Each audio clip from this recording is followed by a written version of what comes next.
Peace and blessings, everybody. How y'all doing out there? How y'all doing out there? Trying to get my voice back. Y'all can hear it in my voice. Trying to get it back slowly but surely. Working on it. This thing really attacked my my lungs. And trying to get it back working right. I'm gonna play this song, right? Because to me, y'all heard it already. To me, this is the best song that I like so far because it touches my heart because it's the truth. No fabrication in it. It's the truth. And that's why I call it the ugly truth, part 1 and part 2. Now, I understand some people might not like it, but it's real truth. I don't know why y'all don't like the truth. You know what I'm saying? But hey, it is what it is. But this is my joint now. I don't care about the Jesus and all them other songs. I got to start writing stuff based off of truth and stuff like that. And so let's start this thing off right, man. I hope people get this out and pass it out to the people. Check 1, check 2, let's go. Let's get it out to the people, man. Yeah. This shit hit hard. Yeah. Woo. Pull the curtain back on the monster. And the reason it hit hard is because it happened to me. And not only to me, but a lot of other people out there. This nigga now, he's made over 1,000 videos of me before I responded one time. That's exaggeration. You know, when I say 1,000, I'm talking about a lot. Before I even started responding, talking about my wife, my children, my family. I mean, all kind of stuff, man. And I tried to stay focused into the information and the knowledge. But sometimes you get sidetracked. And sometimes you got to deal with certain things. And sometimes when, people put out false claims about you. Like, I'm going to give you an example. Like, for example, they would make memes and stuff like this and put it on a channel.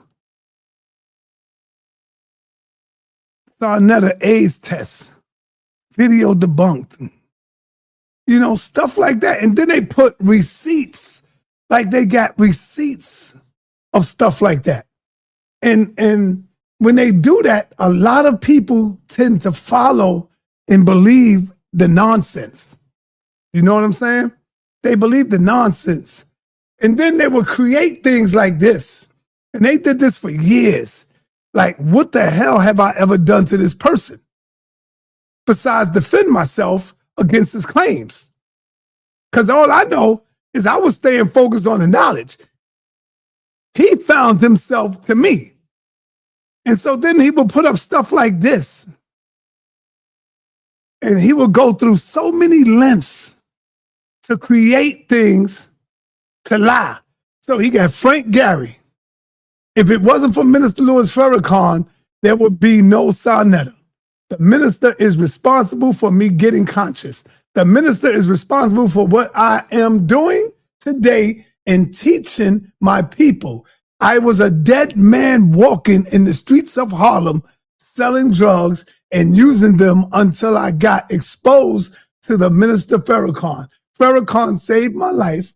Now that is real rap. Some of that is true. But when you put, I was a dead man walking in the street, see, he changed it up. And he had to add that. That's why I circled it. And when you go to my Facebook, and I don't know why people didn't just do it. Go to my damn Facebook and you can see the real post. But for somehow this dude will go through the lengths of disparaging me, my name, putting me down on all kind of crazy stuff. You know what I'm saying? And then the ultimate is when you post my daughter up, talking about my wife, putting my wife up on the screen, putting my deceased sister on the screen, my deceased grandmother, and putting a app to them, making them talk. See, it's all fun and dandy until it happened to your loved ones. Until it happened to you, that's when you're not going to like it. So yeah, you laughing now, hee, ha, ha. But when it happens to you, you won't be laughing. You won't be smiling. And he has done this to so many people. But I ain't going to make it about that right now. This right here is about Napah, Shadah. But before we get into Napah, Shadah, let me play part 1 and 2. And this is why this song means a lot to me right now. And people don't understand. Yeah. Woo. Pull the curtain back on the monster then. 19 years old. Woo. Committing the ultimate sin. 214-year-old. You targeted the youth. Woo. A monster in the making. Yeah. That's the ugly truth. 19-year-old, that's way past corrupt. You weren't young and in love. You were hunting a child while she was in middle school. Your actions were wild. A decade of difference when the mind hasn't grown. You prayed on the seed before it could ever be sown. That at a milestone. That's a criminal case. You can't talk about honor with that stain on your face. That clock is ticking. Sun in the bill is due. The seeds that you planted are coming for you. You thrive in the gutter, profiting off the dead. But the way to get calmer is hanging by a thread. You're dirty by nature.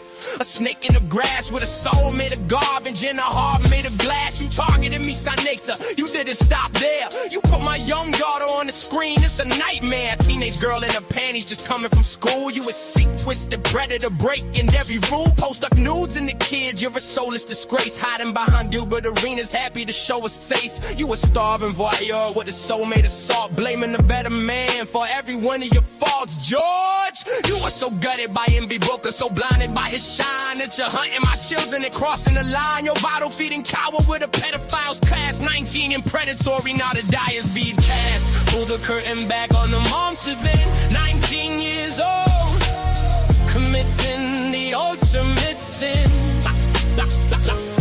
214-year-old, you targeted the youth. A monster in the making. That's the ugly truth.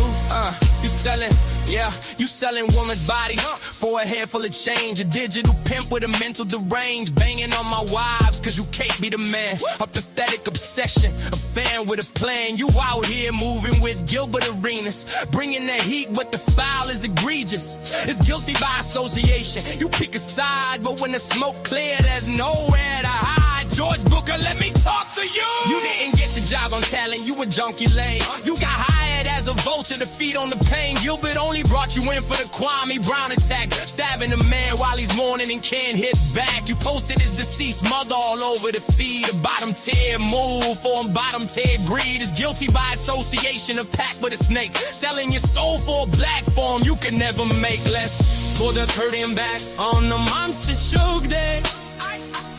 19 years old, committing the ultimate sin. To 14-year-old, you targeted the youth. A monster in the making, that's the ugly truth. Yeah, you drowning in the venom, you spattered a better man's life. Now karma is knocking for the kids, the dead and the wife, confirming the nightmare and the predator scheme. Admitted you had your first child when you was 19, while she was 14. The sickest truth we've seen. You didn't have the decency to even use protection. You just bust off all in them selfish obsession. Giving 14 years old babies, damn, that's crazy. Pull the curtain back on the monster then. 19 years old, committing the ultimate sin. To 14-year-old, you targeted the youth. A monster in the making, that's the ugly truth.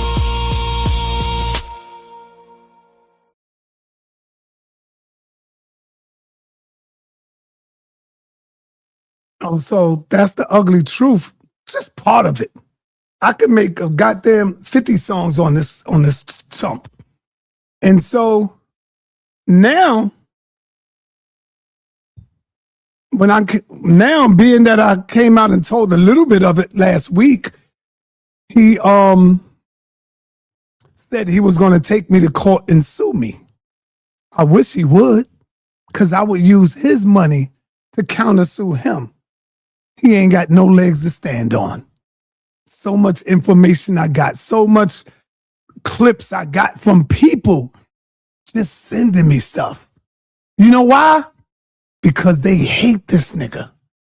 People that he have went in up against, women, children, daughters, mothers.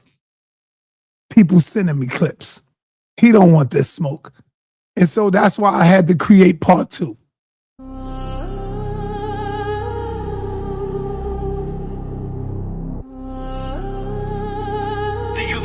Part 2. The Ugly Truth, Part 2. Pull the curtain back, show the monster then. 19 years old, committing the ultimate sin. To 14-year-old, you targeted the youth. A monster in the making, that's the ugly truth. You can't outrun the echoes of the families you torn, or the weight of the dead and the children you sworn to score. The universe is recording every digital sin and every predatory lie. And when the bill comes due, there's no place to hide. You cross the ultimate line, the coward's lowest place. Stalking your ex-woman daughter to ruin her day. Behind the computer, you're king of the hill, but face to face, you got zero heart and no will. We saw the footage, the truth is exposed. When Kenyon Martin had you cornered and closed, the tough guy persona just started to fade. A mouse in the room, quiet and afraid. You folded like laundry, not a word to be said. Just a girl in the headlights, wishing you fled. A keyboard warrior with a warrior's tongue, until the screen fades and the curtain is hung. Pull the curtain back, show the monster then. 19 years old, committing the ultimate sin. To 14-year-old, you targeted the youth. A monster in the making, that's the ugly truth. That's the ugly. Pull the curtain back, show the monster then. 19 years old, committing the ultimate sin. To 14-year-old, you targeted the youth. A monster in the making, that's the ugly truth. Yeah, the light hits your eyes and you're standing in range. That internet energy undergoes a cowardly change. You mad at the world, cause your son lives his truth. Yeah, he's gay, it's his life to live. Go play duck, duck, goose. Your own daughter rose up and denounced your name. Sick of the secrets in the predator's game. Even your son saw the truth and turned backseat, watching his father's legacy rot in the street. Yo, I mean, that came out of nowhere. Check it. Do y'all remember Duck, Duck, Goose? Remember how we used to play that? So when I came up with the truth, I was like, damn, it's like duck, duck, goose. And I just hit it bang, right on the head. I said, yeah, but a lot of people might not know that because they're young. This is the new age for them. But I know people that's around my age, they know it. So let's do it. Ugly. And Part 2. Pull the curtain back, show the monster then. 19 years old, committing the ultimate sin. 14-year-old, you targeted the youth. A monster in the making, that's the ugly truth. You can't outrun the echoes of the families you torn, or the weight of the dead and the children you sworn to score. The universe is recording every digital sin and every predatory lie. And when the bill comes due, there's no place to hide. You cross the ultimate line, the coward's lowest place. Stalking your ex-woman daughter to ruin her day behind the computer. You're king of the hill, but face to face, you got zero heart and no will. We saw the footage, the truth is exposed. When Kenyon Martin had you cornered and closed, the tough guy persona just started to fade. A mouse in the room, quiet and afraid. You folded like laundry, not a word to be said. Just a girl in the headlights, wishing you fled. A keyboard warrior with a warrior's tongue, until the screen fades and the curtain is hung.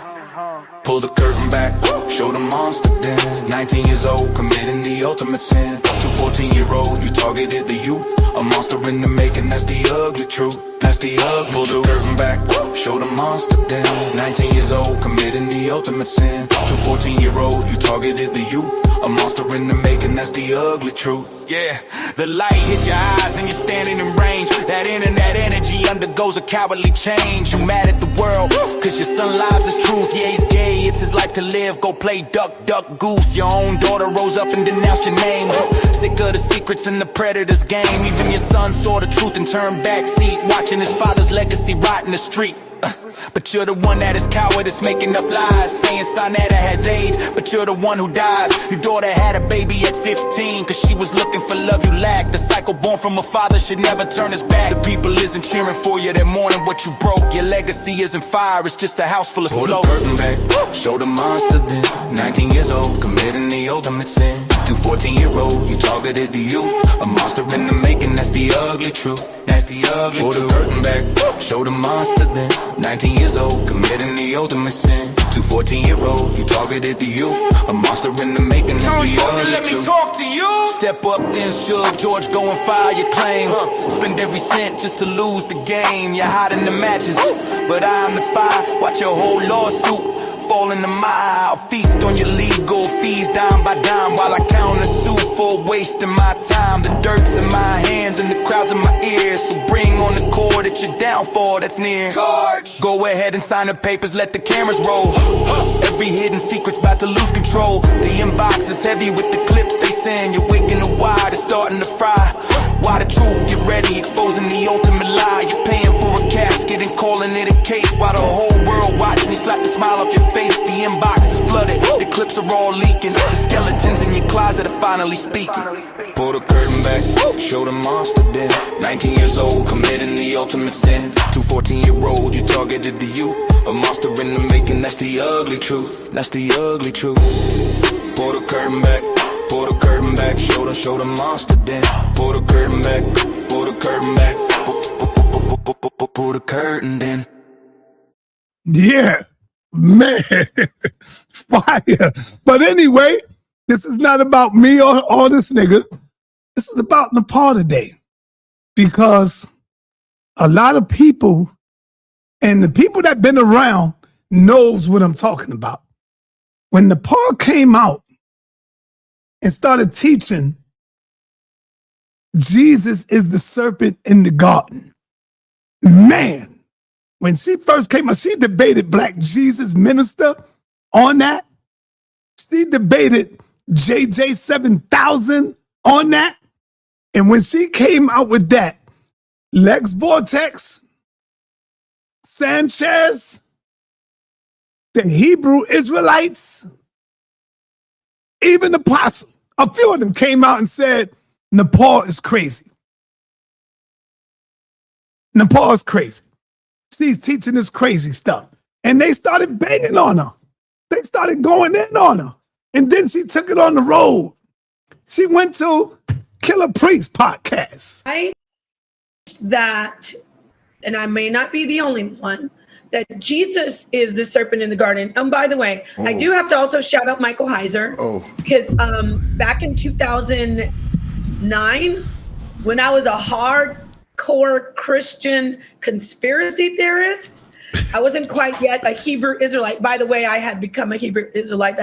I don't know if I have enough time to talk about that, but I'll kind of incorporate it in my story. So he was teaching a lot on the lines of the Gnostic teachings. You've been taught the serpent was evil, but Yahweh was the evil one. So that's very popular. You hear that?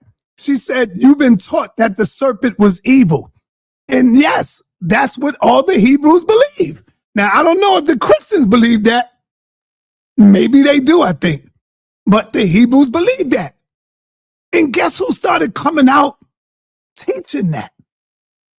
Napah see, this is how you could tell Napah was the first one in this community teaching that Jesus is the serpent in the garden. JJ went at Napah like damn near 5 or 10 times already about this teaching. That's one thing I'll give JJ. He at least came out and he'll tell you the truth that Napah was the first one in this community teaching that Jesus is the serpent in the garden. Because he kept going at it, trying to debate him more and more. That's what JJ was doing. Next thing you know, Lex Vortex, everybody called him the stupid, dumb, creating ad hominems about her. And guess what happened within the next year? Damn near all of them niggas that been going at her started teaching that. Because what they did was they started doing research to bang on her. But then they started finding out information that, damn, Napah is right. Napah is right.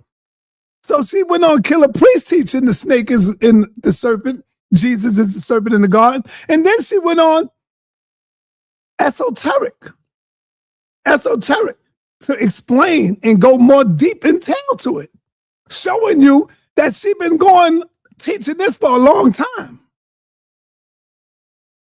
Let's get to it. Let me see, where we at? In the scriptures, even prophecy in Isaiah, I have prophecy in Ezekiel that proves that the council, which is called God, the Elohim, that they are actually, or maybe one. I just need to say this first off.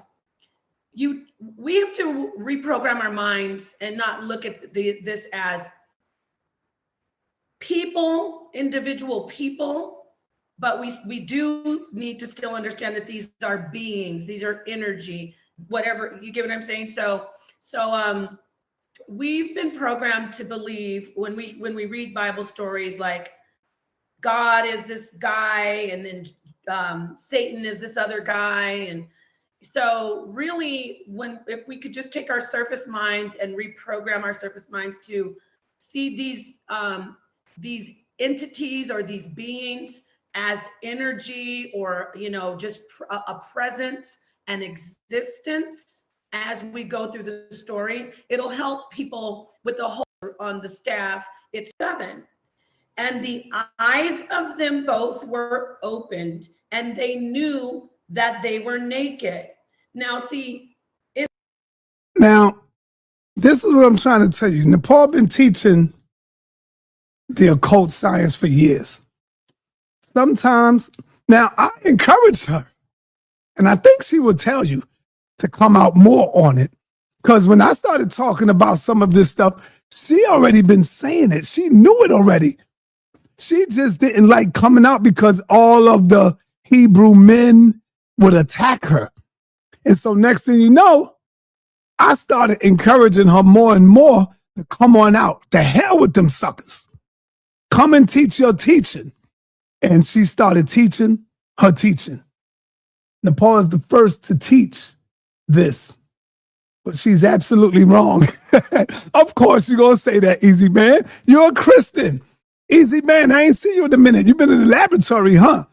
Getting your research on for Sekou. Easy Man, do you agree that the serpent in the garden is wicked? Because I was just asking that.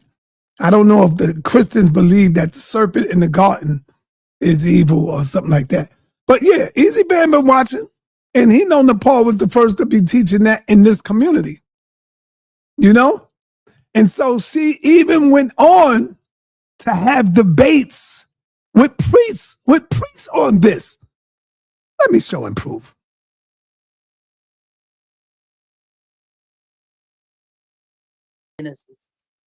Okay.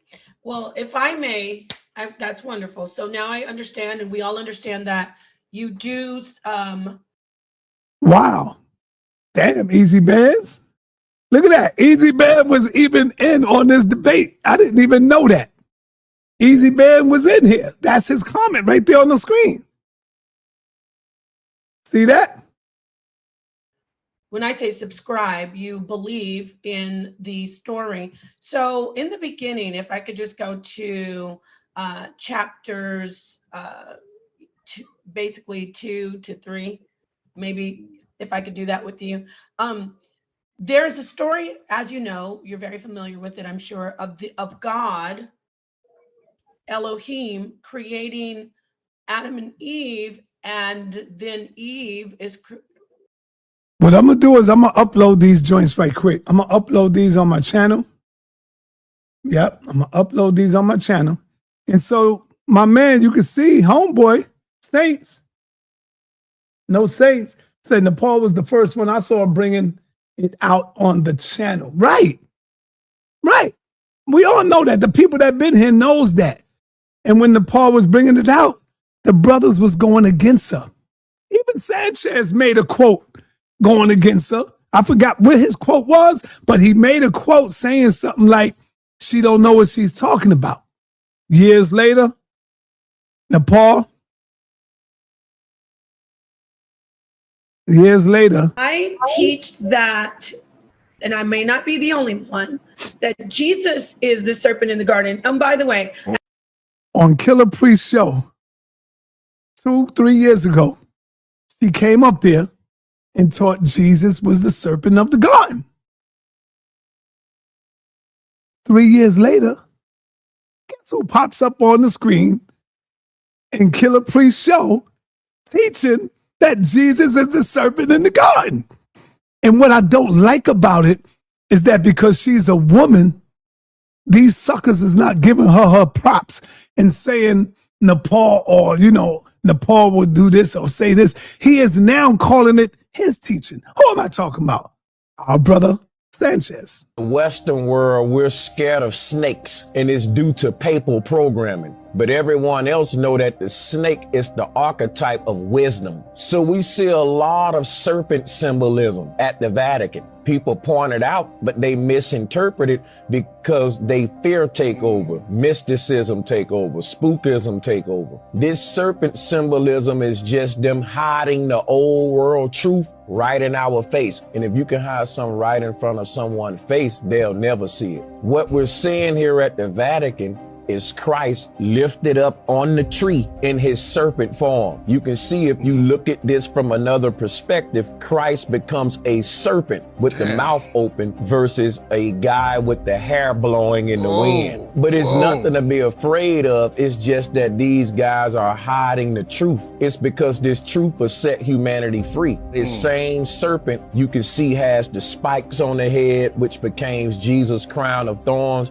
But the reason I bring up the spikes in relation to being set free is to show you how it relates to the Statue of Liberty and what liberation originally meant. It was the old world form of Christianity, which was the teachings of resurrection or liberating the soul from the lower realm.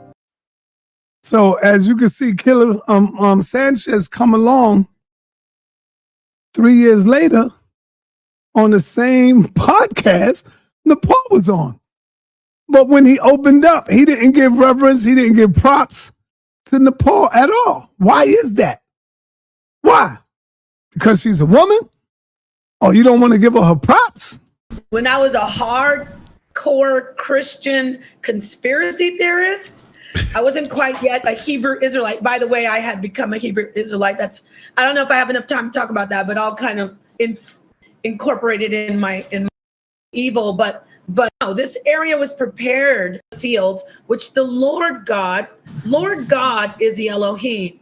The God part, the Lord, Yahweh was added later on, the title Yahweh. But it was originally Elohim only of the field, which the... Now, not only is Napah the first one in this community to come out and say that the serpent, hold up, who was it? That the Lord lied or something like that. Yeah. I hope I'm getting it right, because if I'm not, don't quote me on it. Because we was coming out saying that the serpent didn't lie. It wasn't the lie. It was the God of the Elohim lied, or something like that. Where they say, you eat of this fruit, that day you will surely die. Right? So if you go back and read the story, you will see that everything that the serpent told them is what the same thing that the God told them. Yeah. That's right. And watch you start hearing people coming out with that soon. Just remember, I've been saying that first, Nepal been saying that first. The HOK team, us, me and Nepal, we've been coming out with that first. All right? It's not just about it winding. Remember, everything is a coil. Everything is a spiral. So if you see, again, look at the macrocosm to see the microcosm. Right. We're talking about these beings. They said, let us create these people in our likeness, this creation in our likeness. They are the serpent, they're winding, right? They have also levels to themselves. They have, when you look at a serpent is a winding creature, right? It spirals, and it has scales. So those are levels. Symbolically, it's winding, spiraling, and the scales on it are your levels to self. So it's not the spine? The spine too. The spine. For some reason, this right here brings out Lex Vortex. Now, we haven't heard from Lex Vortex in damn near a year. But Lex Vortex, wait until I put up this, Jesus is the serpent in the garden. He comes out. Lex Vortex know that Nepal been teaching his teaching. The first one in this community who been teaching this teaching. But he goes on to say, and I'm going to tell you something, Lex, you should be careful, because we're going to get the clip. We going to get it when you win at Nepal for teaching that this Jesus is the serpent in the garden. I am the original serpent teacher, shaking my head. Oh my God. Show us, right? I challenge you right now. Show us a video, Lex, when you talked about Jesus is the serpent in the garden. And guess what? I will show you a video older than yours from Nepal Shadah. See, that's how we know who came out with it. I can go back 6 years of a video with Nepal Shadah teaching that Jesus is the serpent in the garden. And it's right on the time, the date is all on the video. That's one thing about YouTube you ain't gonna be able to get around. So I challenge Sanchez. I challenge you, Lex Vortex. I challenge Deacon Hakard to pull up a video and let's see how long you've been teaching this. Because I'm showing you, I got way more videos of Napah teaching this. Way more videos.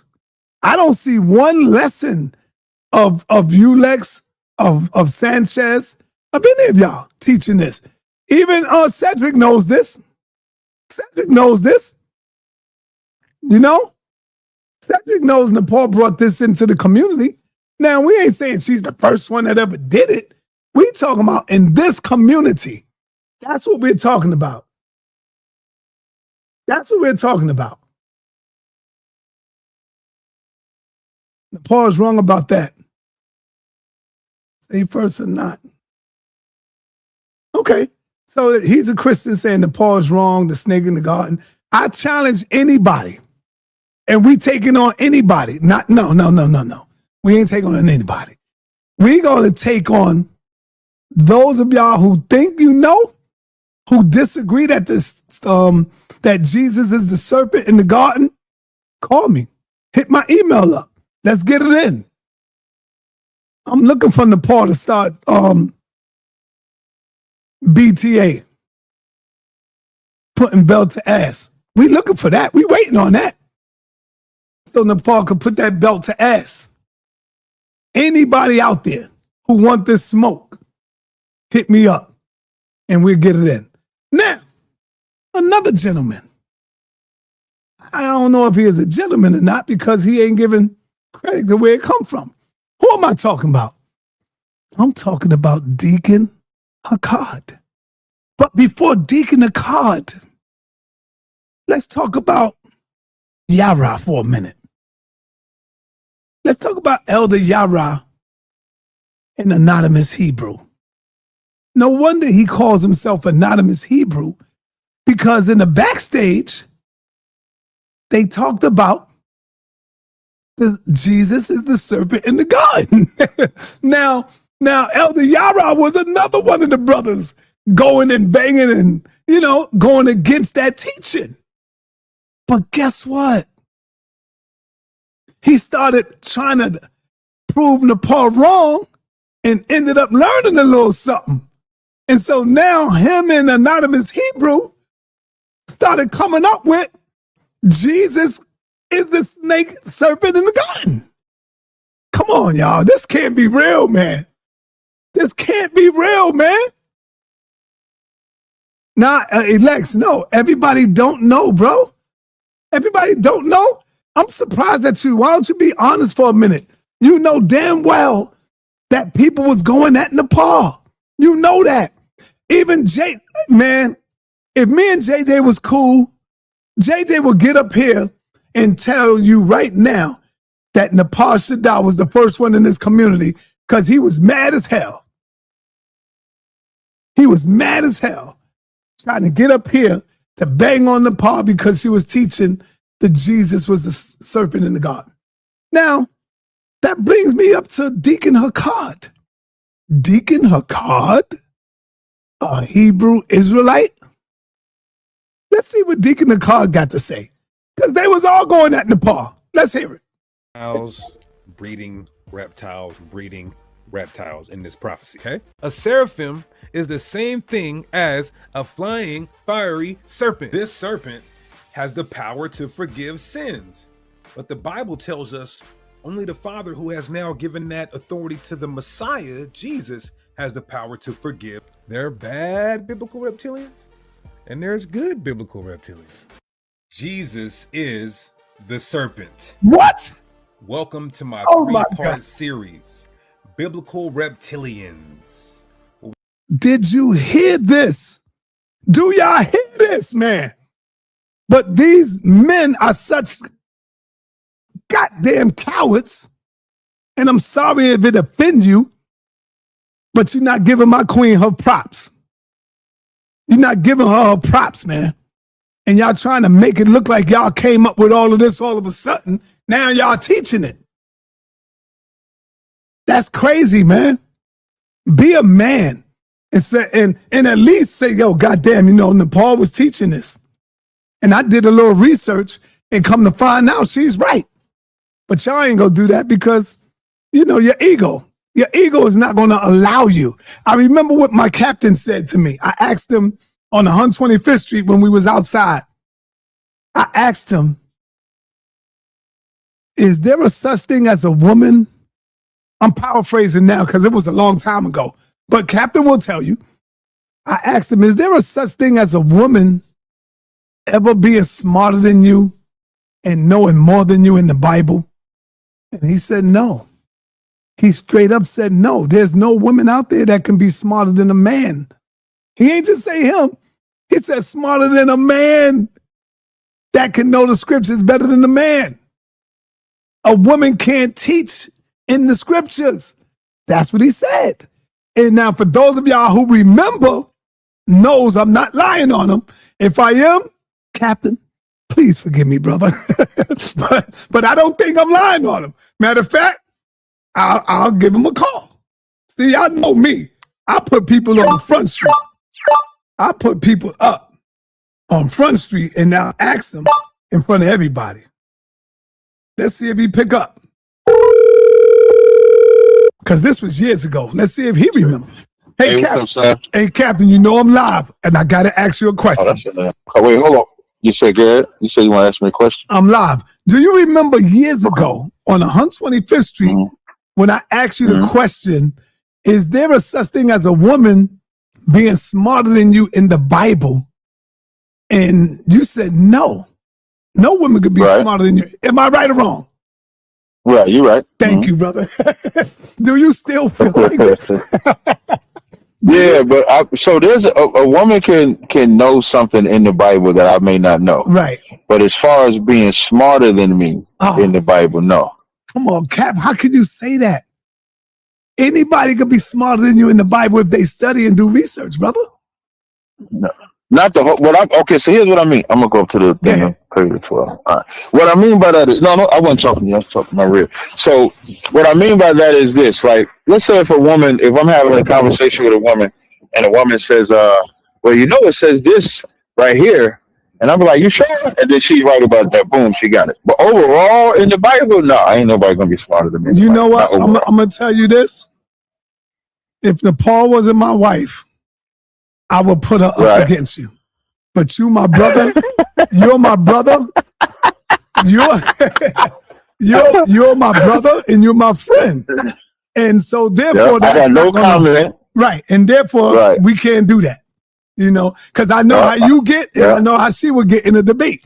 Yeah. You know, and the energy would be crazy. And so for the sake of brotherhood, I love what you said, the polite. That was deep. When you told polite.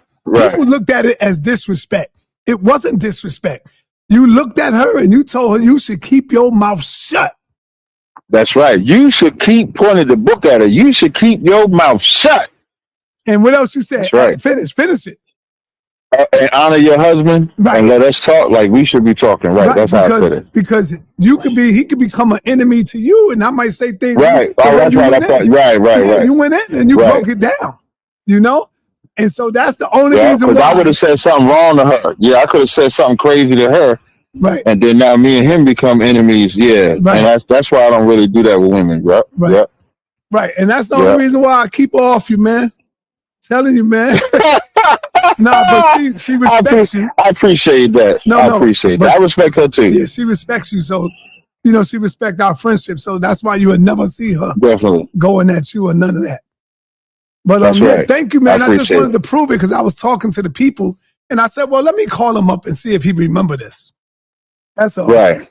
Yeah. All right. No, I got you. Ain't no sweat. All right. All right. Peace. All right. Peace.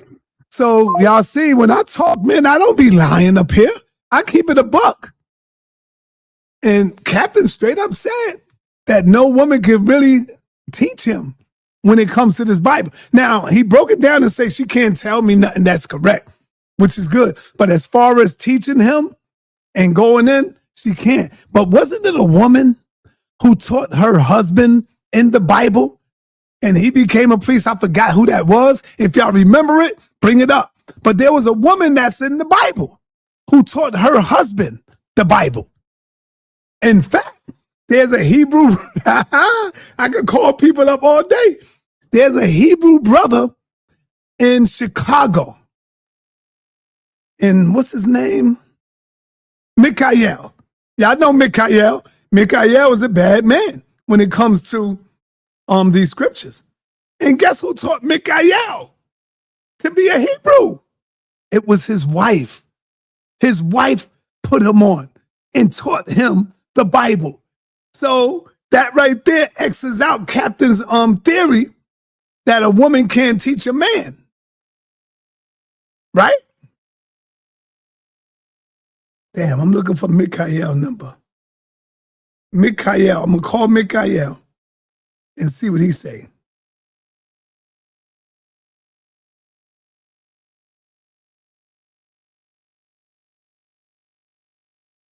let's call Mikael. Now, Mikael never pick up the damn phone. He see me and get scared, man. Like, oh shit, it's sa.neter.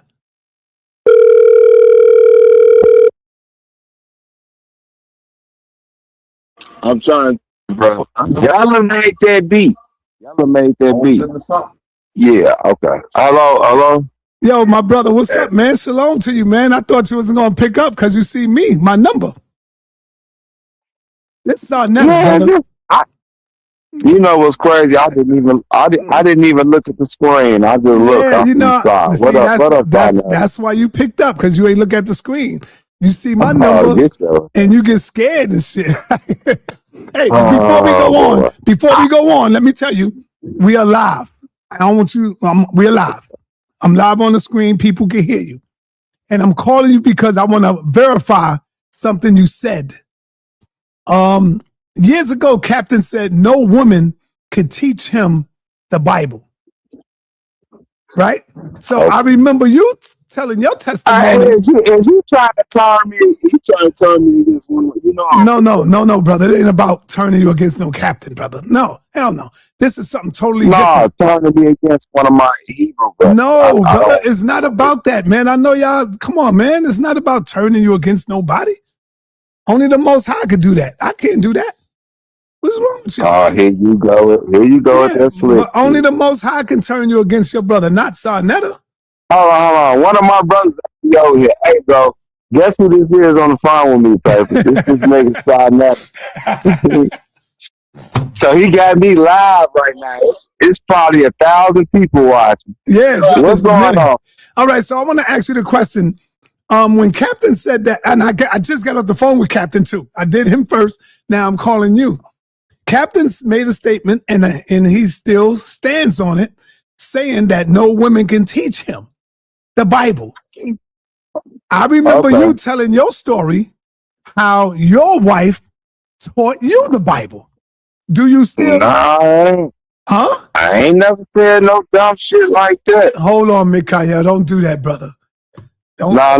If you know what? Listen. Don't make me go into my archive, brother. Yeah, if you got the clip, you definitely wouldn't have said no dumb stuff like that. Did you say anything like that? What did you say? Would you listen, bro? Go ahead. Are you gonna listen to me? Yes. Go ahead. I'm gonna listen. I ain't never said no dumb shit about my wife talking nothing. What I told you was it was a woman. Oh, all right. All right.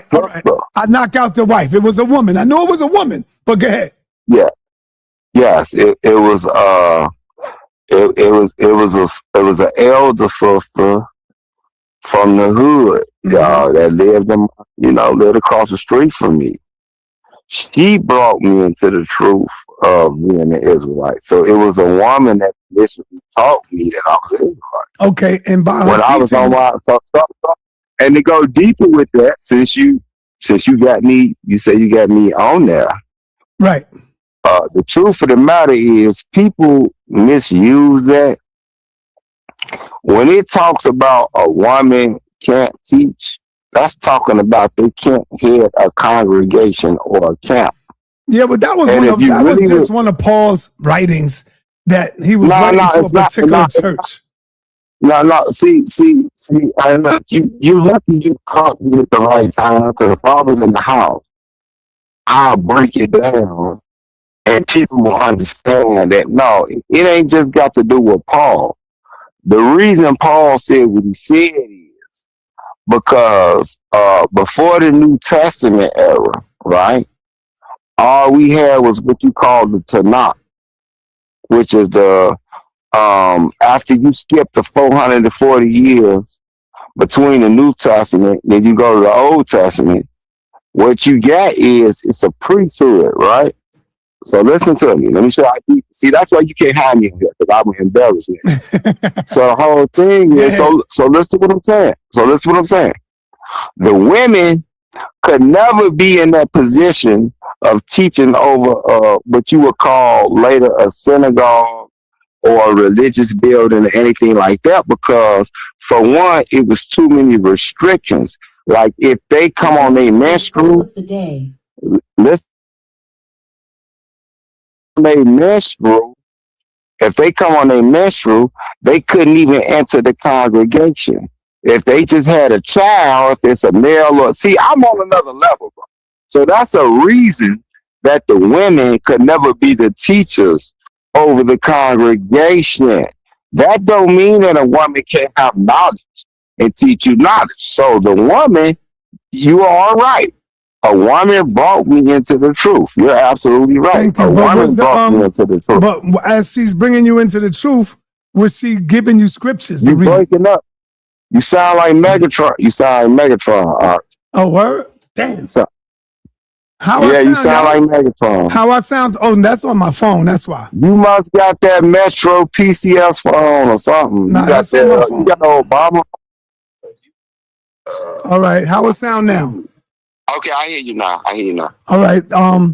But wasn't it women who brought the revelation to Jesus? What do you mean by they brought the revelation to It was women that brought the revelation that Jesus was risen. No, I don't know. Well, you have to show me what you mean by See, that. I got a bad Christian that's Yeah, right you here know. listening to me, man. Got a bad dynamite It Christian was that women. will bring the smoke. How could they bring him the revelation of something that he already knew from 12 years old? It wasn't no, come on, man. See, y'all know, you can't play with me like you play with them, man. I will go right to his wife. Like, stop it. I know what you be doing. You keep, look, you been trying for years since we got back cool to get me to get on there and embarrass one of your people, man. Because it's a little different than my teaching coming from Chicago than the one West teaching. But it's certain things we align on. But when it comes to stuff like this, I ain't gonna lie. Don't hide in front of me. So I'm gonna embarrass the shit out of I got you. Excuse my Hebrew. Yeah. I'm gonna embarrass All the right. hell out Hey, of that's all I wanted to get you, man. I ain't want to keep you long, brother. Are you live right now? Yes, I'm live. And whenever you want to do a show, man, hit me up. All right, well, you know what? I'm about to go in the house in a minute. So if you still live, I'm gonna hit the link and I'm gonna hop on there. All right, let's do it. That's right. Man, I wish you would. Come on in. Peace, brother. So long. All right, so long. Hey, let me ask you a question now. Shout out to my man Revelation. Hit the link, Revelation. Now you said, I seen a comment that said Lex Vortex said that you was on the list, something like that. I don't know who you talking about or what you talking about. Can you clear that up, some brother? Can you clear that up? I heard you were on the Epstein list. Is that true? Oh, that's at Lex Vortex. Lex Vortex, I heard that you was on the Epstein list. Nah, I don't know about that.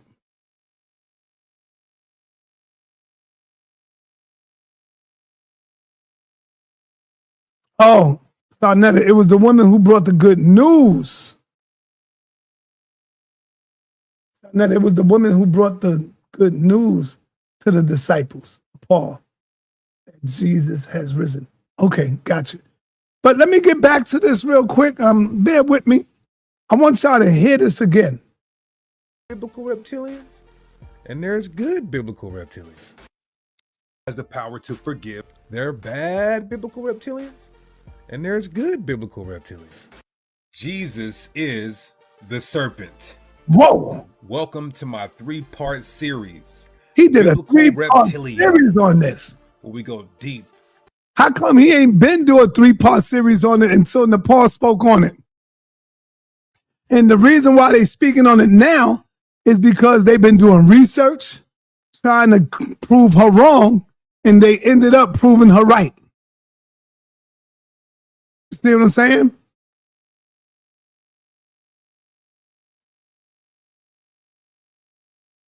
Why would you put that on the big screen? What, you scared of that?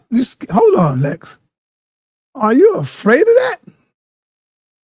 Why would you put that on the big screen? Is it true? The fuck? Somebody said, sa.neter, was you on the Epstein list? I'll put that on somebody put that on the screen for me. Put that up there. Sa.neter, I heard you was on the Epstein list. Put that up there. I'll put it on the screen. The hell, I ain't got nothing to hide, brother. Why are you afraid of that? Unless it's true. The fuck? Come on, man. Y'all niggas ain't no men no more, man. Y'all niggas weak as hell. Weak. Where's your backbone? If you know you're not up there, why are you afraid of it? Damn, I don't come from that same cloth y'all dudes come from, bro. Damn, I don't come from that cloth. Be playing no games. But let's get it. Esoterically going into the hidden mysteries and treasures of the scriptures, tearing down the strongholds of man-made doctrines and Christian rhetoric and dogma passed down to us. What does the Bible really teach? It's layers to this, it's levels to this. You might be asking, is Jesus— Number one, when you ask what does the Bible really teach? Not what y'all teach. And I'm not pinpointing you out, Deacon. The Bible don't teach what y'all teach because you add to stuff. I could show you so much stuff in the Bible that y'all don't teach. Did you hear me, Deacon the card? You a big man out there. You a big man out there, brother. I could give you so much stuff that y'all don't teach that the Bible teach. For example, the graping process in the book of Deuteronomy. Y'all don't teach that. You would think it's, oh, no, that's good. God said in war it's all right. So you make it fair seeming because you're in war. And God said if we in war, it's all right to take the punani. See? That's the way I'm looking at it. It's all right to take the punani. In the Bible that y'all teach, you teach that Satan is evil. I don't teach that Satan is evil.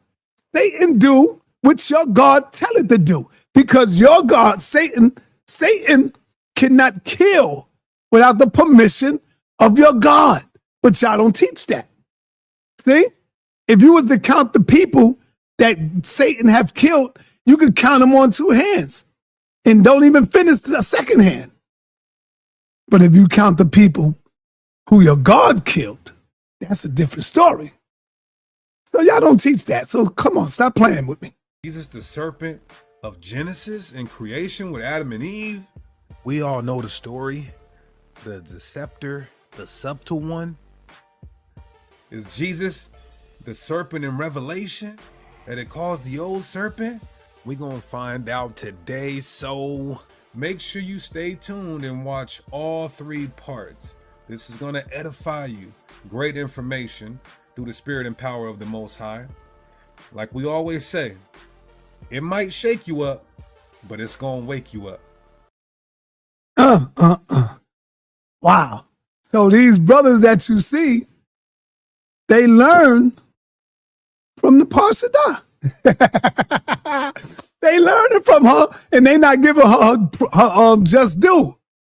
We got my man Revelation in the building. What up, Revelation? Revelation, what up? Revelation. Yeah, I'm here. All right, I hear you. You can hear now. me? I was on mute. You can hear me? Yes, I hear you, brother. What's Peace happening? and blessings. I'm good. I'm good. What do you think I just about? wanted to say that you was right about the women sending the revelation of Christ's resurrection, or the good news of Christ's resurrection. You was right about that. This thing about the snake and the Christ being the serpent, I don't know. Napah definitely, she's gonna have to give me some type of different evidence because I just can't see it. And I know there's nowhere in the Bible that literally says that Christ was the serpent. So I'm here and I'm always open to learn. You know me, Saneter, but it's something that I really can't comprehend at this time. So I'm here. I'm gonna sit back and I'm gonna just look and I'm gonna learn. If Jesus was the serpent, right? The question should be, if Jesus was the serpent, what does it imply? That's a good question. What does it imply? Yes, sir. Check this out. When you look at the serpent story, didn't the serpent come to Eve, Adam and Eve, right? The serpent did, yes, sir. And what did the serpent say to Adam and Eve? Well, he actually came to Eve, you know, Right, by herself. right, Eve. And what did the serpent say to Eve? He told her that, well, she told him that God told us not to eat from the tree, lest we surely die. And he said, well, no, it's not true. You will not surely die. If you eat from the tree, you would become just as knowledgeable or as wise as God. You know. Stop right there. Was the serpent right? Was the serpent right? 50%, yeah, 50%. No, ain't no 50%, brother. It's true, 50%. Whether he was right or Think wrong. about it, sir. Then he was wrong. If there's no 50% side, then he was wrong. Stop, brother. So they didn't become, all right. What did the serpent say to Eve again? He said, God knows that if you eat from this fruit, your eyes will open to the knowledge of good and evil. Did her eyes open to knowledge of good and evil? Yes, sir. Was the serpent wrong? All right. But pertaining to that, he was right. Jesus, their eyes did open to good and evil. Jesus is also going to tell the truth, right? Of course. That right there shows you something. The connection between the serpent and Jesus. Let's keep it going. What else did the serpent show? Saneter, wait. How that show the connection, Saneter? Please connect the dots for me, because I'm still lost. The serpent is being honest. The only way he know how to be, like Jesus. But he's lying. They died. They didn't live forever. They died. They died 900 years later. Yeah, but he told them they would not die. That's a lie. They died. No. Listen to me. God said, the day you eat of this fruit will be the day you surely die. So the minute she ate the fruit, can you get the scripture and read it, brother? Can you pull it up? That's not what it means. What you're saying is not wrong, but it's just, I think you're taking it out of context. Can you get the scripture and let's read it together? Where you at, Easy Bands? I have to get a physical one. Where you at, Easy Bands? Let's go. Come up in here.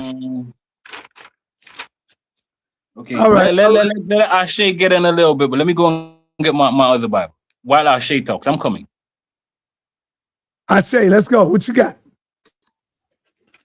Yeah, definitely this Jesus being the serpent in the garden is definitely something new to the Black conscious community over here, no doubt. Not new, but I see that's Napah was the first to bring that out. I haven't heard that from brothers like Polite or any other brothers from back in the day, Divine Prospect. We never heard that from none of those brothers. It wasn't in these rooms. You know what I mean? What does it exist? Is it out there? Of course. I think a lot of brothers. Now, my question would be, where are the brothers getting this new doctrine from? Because it is on the rise now, where we're seeing brothers in the Black community. I won't say Black conscious. Sir, you can take me off the screen, sir. I'm sorry. But within the Black community itself, we got brothers like 607 on. He's coming out and he's kicking Gnosticism, and a lot of people who are not hip to Gnosticism, who are not studying like that, like the Valentinians and things of that nature, they don't know. So it's hidden real new to them. But even like Napah said, the brother who I guess she was like studying, it was like a form of Gnosticism. So it is ironic, and I laugh at these brothers when they get up and they kick the Gnosticism and they be having these big smiles on their face and they be acting like it's a doctrine they created. Like that's fraudulent. I don't respect that. I don't respect that. Right. Lex, man, I hope you ain't coming up with no bull crap, man. What's up, brother? What's going on, man? How you doing, sir? Where you been hiding, man? Hiding? No, I ain't been hiding. You been getting your head there's a problem with you and your wife's teachings about the serpent, though. And what is the problem? The problem is, if Jesus is the serpent and Jesus is the Son of God, then who was the God that said don't eat the apple that your wife worships that Jesus went against. Now, if she was available right now, she would be able to come No, in. I'm asking you. No, You got logic. No, listen. This is her teaching, and I don't want to mess her teachings up. Well, logically, I'm just asking you. Hold on, no, hold on for a minute. I don't want people to say, well, Saneter said this, and now you're saying this, Nepal. See, I'm not falling into that bag. I would No, rather I'm just asking. I'm just asking you. Forget about Napah's teaching. No, I can't forget about it. I'm answering your question. I will wait and let her come and answer that question for you. It could be the Elohim. It could be one of the members of the Elohim. I don't know. I have no idea. It explicitly says Yahweh. Okay. So this is what I'm saying. This is how you know if someone has a full understanding of the teachings. You can't say Jesus is the serpent and then go worship the so-called God that he stood against. And so when we talk about the serpent teachings, it's a whole it's a whole paradigm that comes with that. Anyone that says Jesus is the serpent and then goes and worships the God that he went against obviously doesn't know what it implies. Because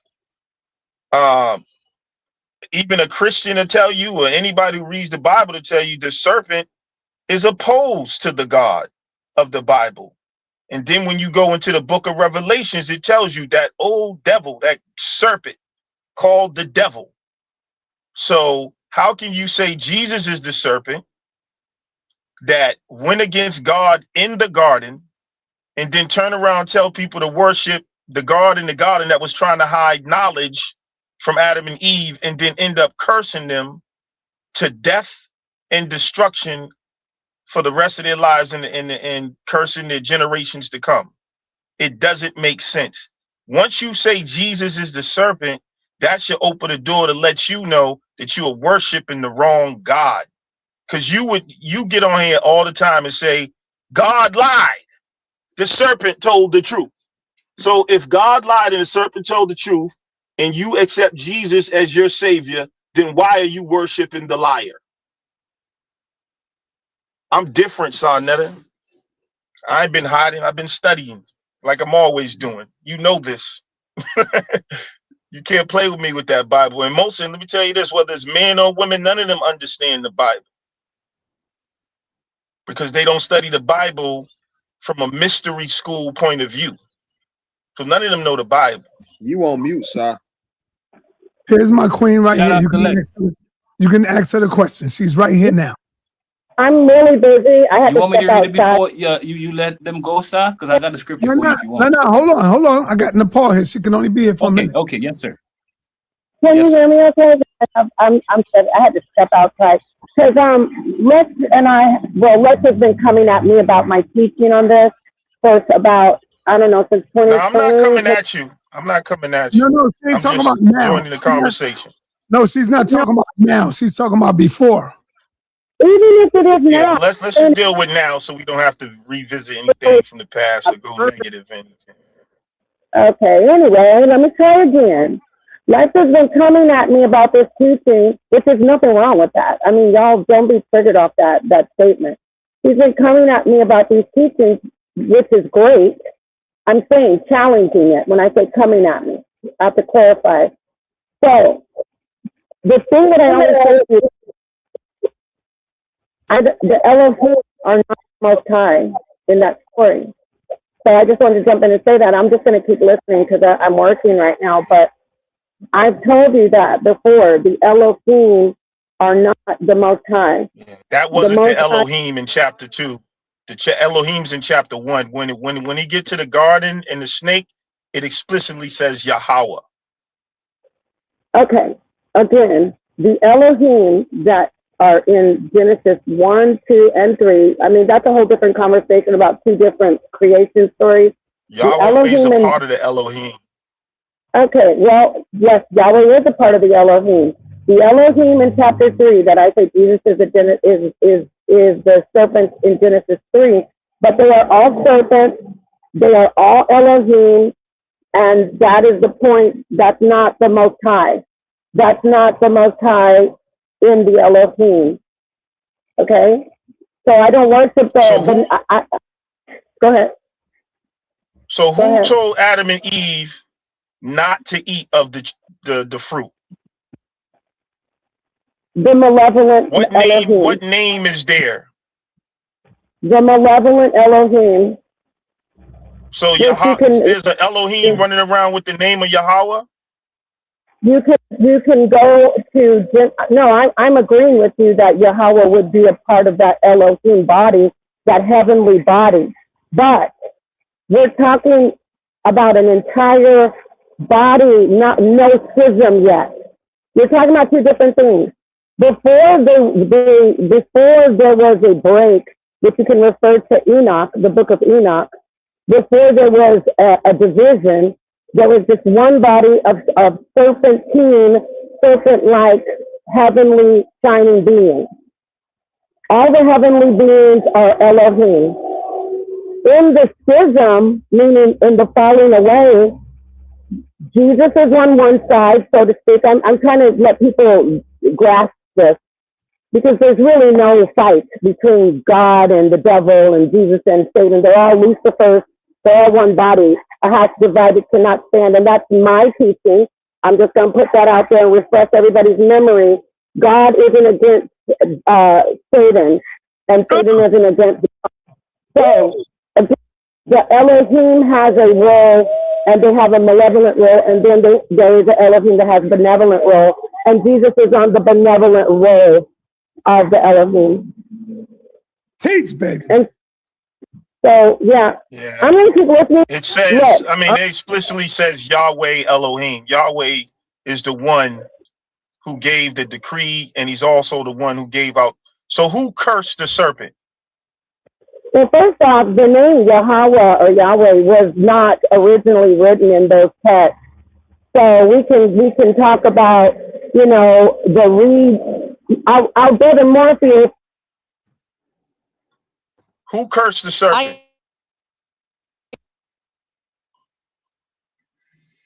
She can't really speak right now because of where she's at, man. Yeah, see, the thing is with that doesn't pan out, because they're all Elohim. Jesus is Elohim, whatever. So, well, if you want to have a discussion, we welcome to have that. Well, no, I'm just talking now, though. I'm not really. I'm just saying, like, he cursed the serpent. He cursed the serpent. So, who cursed the serpent? It was Yahweh who cursed the serpent. So, and then it's also Yahweh who created Adam and Eve. So if she's saying who the creator is, if it's not Yahweh, then who's the creator? It just falls apart. You All can't. Right, let me bring on saying the serpent is Jesus, and then worshiping that same God is like being a halfway crook. You know what I'm saying? You can't. It's like being a Christian and a Satanist at the same time. It's contradictory. All right, let me bring on Ashe. Ashe? What I'm noticing is that obviously, there's no disrespect to the brother, but I'm gotta give him pushback. It's the toughest environment. It's almost like he failing to understand the core center of Gnosticism itself. In Gnosticism, I am a Gnostic, sir. Okay, so 1 second, please. In Gnosticism, we see that it is Sophia who is going to basically create through syzygy Yaldabaoth. No, without syzygy, I apologize. So she creates Yaldabaoth, who is seen as the God of the Old Testament. You can also find evidence in you can also 1 second, brother. You can also find evidence of this in against heretics by Irenaeus or Irenaeus, some people may know him as, right? Against heresies. And he goes in on the Gnostic teachings. And because he's a guy, he's very strict to the Bible. So Irenaeus is against all of the Gnosticism. He's breaking down their doctrines, and he's going and he's breaking down how it conflicts and goes against the mainstream narrative of the quote unquote Torah, whatever you want to call it.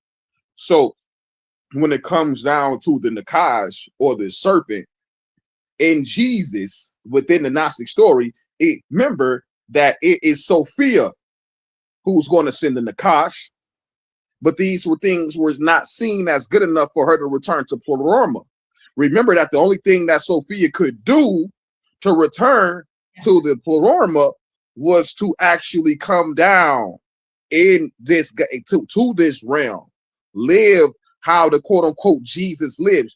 That's why within Gnosticism, Jesus couldn't be a king.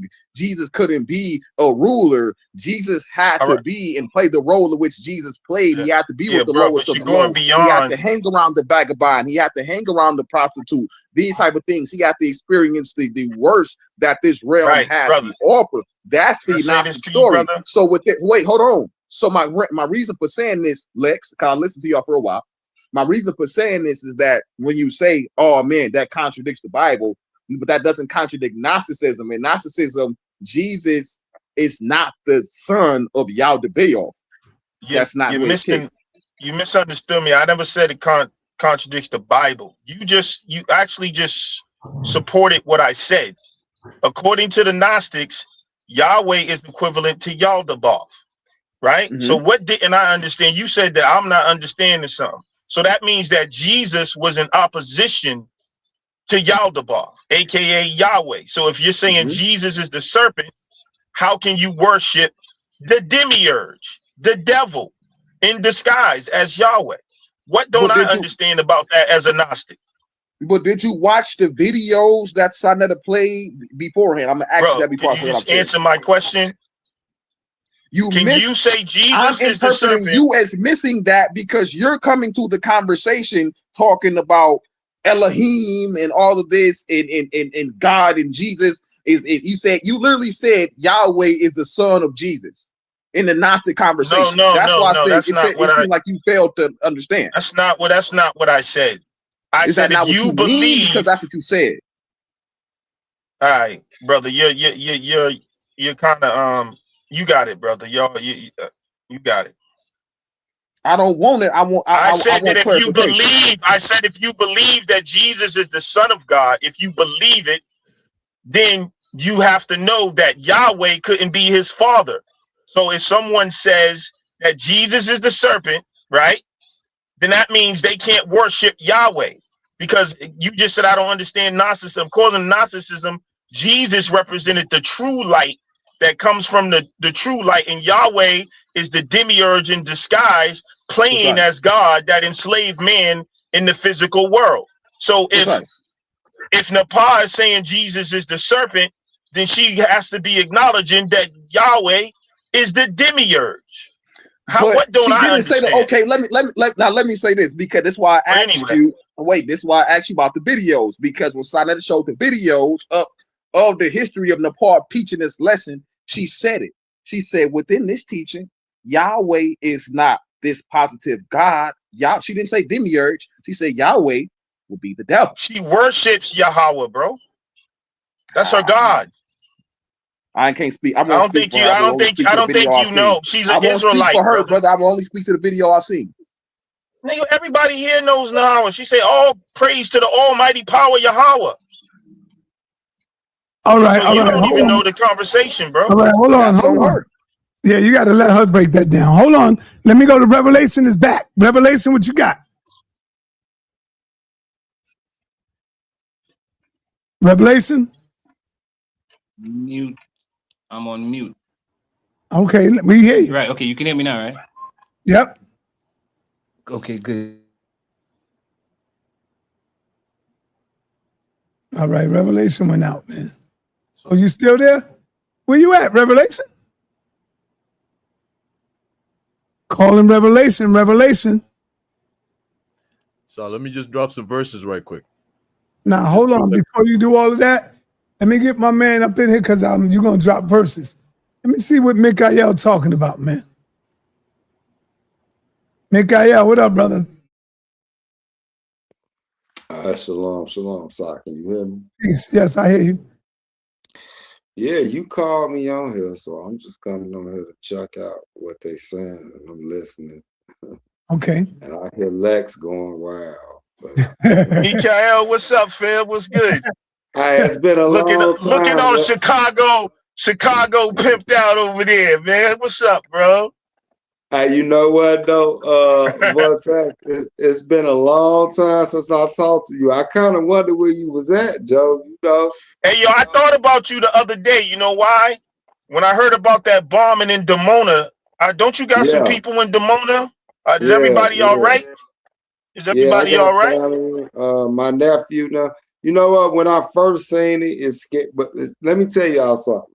On that note, I can say it. Really, like a couple weeks ago, I don't know if y'all was watching, those that watch social media, they had did like a little fake one like that. They said Demona had got hit, right? So they got me calling my people and shit, excuse me, and Demona. And you know what people don't understand is they only know about Demona, but it's actually Israelites. I mean, Negroes, black people, real Israelites. Not only in Demona is the foundation, but it's Negroes in Ashkelon too. So I got family in both. So I'm like, man, I know this can't be true because it would have been a tragedy to us. Found out it was some AIBS. Now this last one, it was real. They actually did hit them on, but they didn't. I thought, and then let me show y'all how the media play games, right? So when I seen it, I'm like, damn, I'm finna make this call again, but my phone ain't ringing. And so when I called, what was crazy, I looked on the news and they said it was 40 some injuries, and you know, it got bombed and it was 40 some injuries. I called my people, they was like, man, yes, it did hit here. They're not lying. They was like, it hit, but it was so far over, it didn't injure nobody, did nobody die. And I'm like, That's what's see, up, man. yeah, no, they safe, they cool, they in the same spot. But I ain't gonna lie though, we will say this though. If y'all got any kind of faith, pray for them, because at what point is that's gonna start being off They need to limits? get up out of there, out of that wicked ass land. They need to get up out of there. Well, see, that'll get deep. If we was to talk about that, like, I'm gonna just tell y'all this.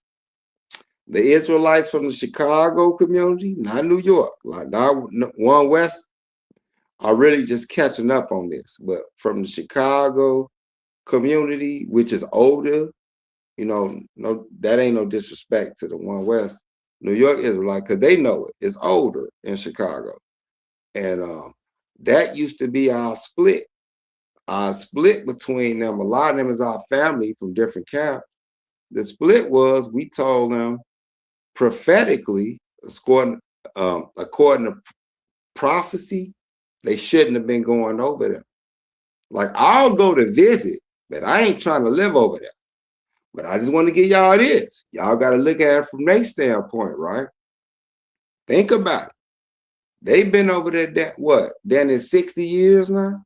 If people know their stuff, 50 something, right? Let's give them that, right? Guess what? That city over there, and it's big, it's way bigger than they say it is. They are like it's 5. No, they got it's huge over there. If you look at it, that's why it came up. They built schools, they got high rises. The black people built. No fake Jew, Edomite involved. They built them right. And you know what's crazy? In 50 years, they only had like 2 homicides.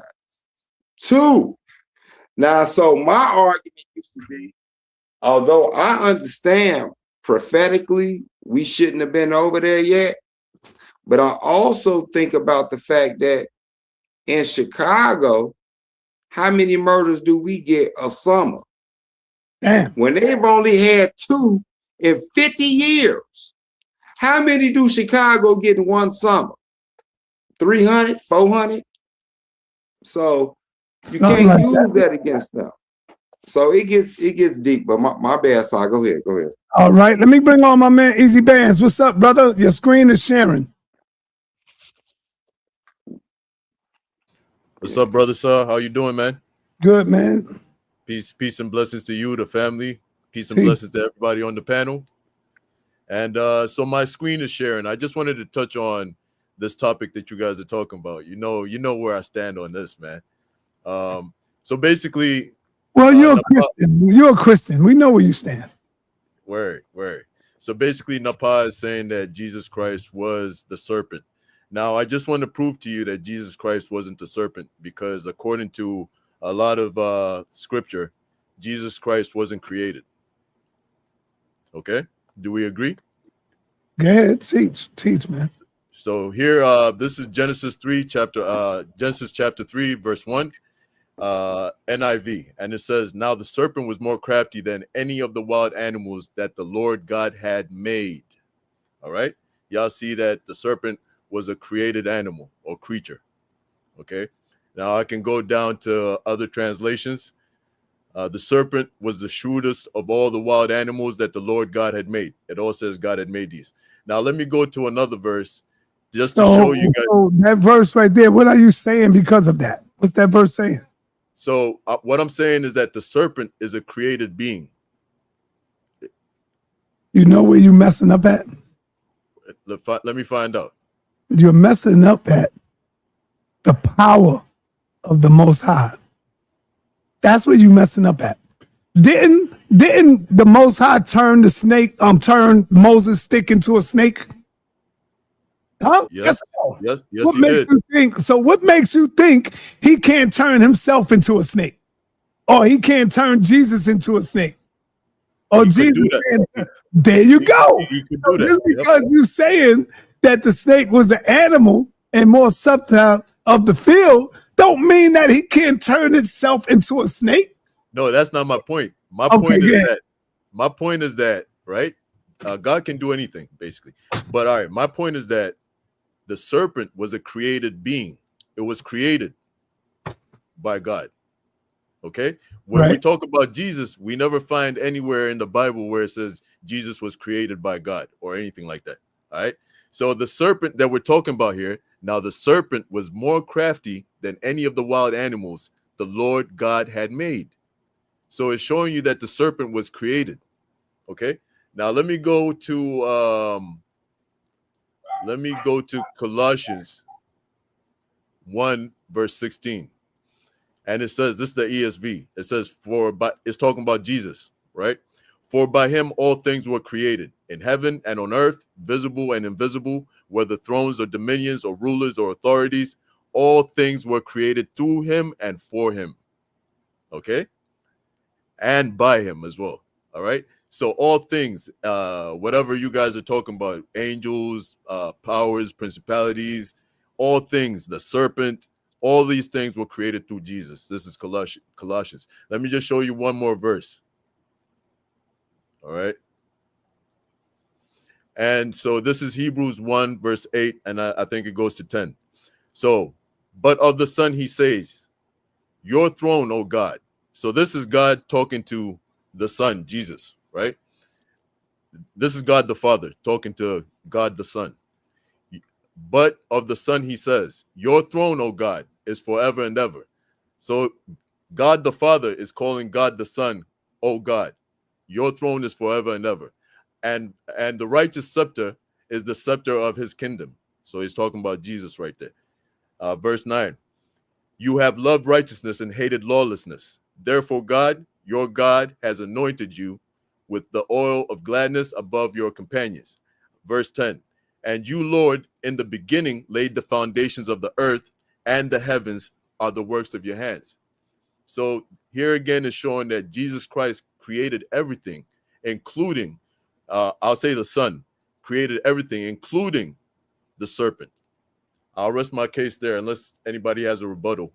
But that's basically my case on that. Man, you can't read Jesus the cannot Bible be like the a serpent.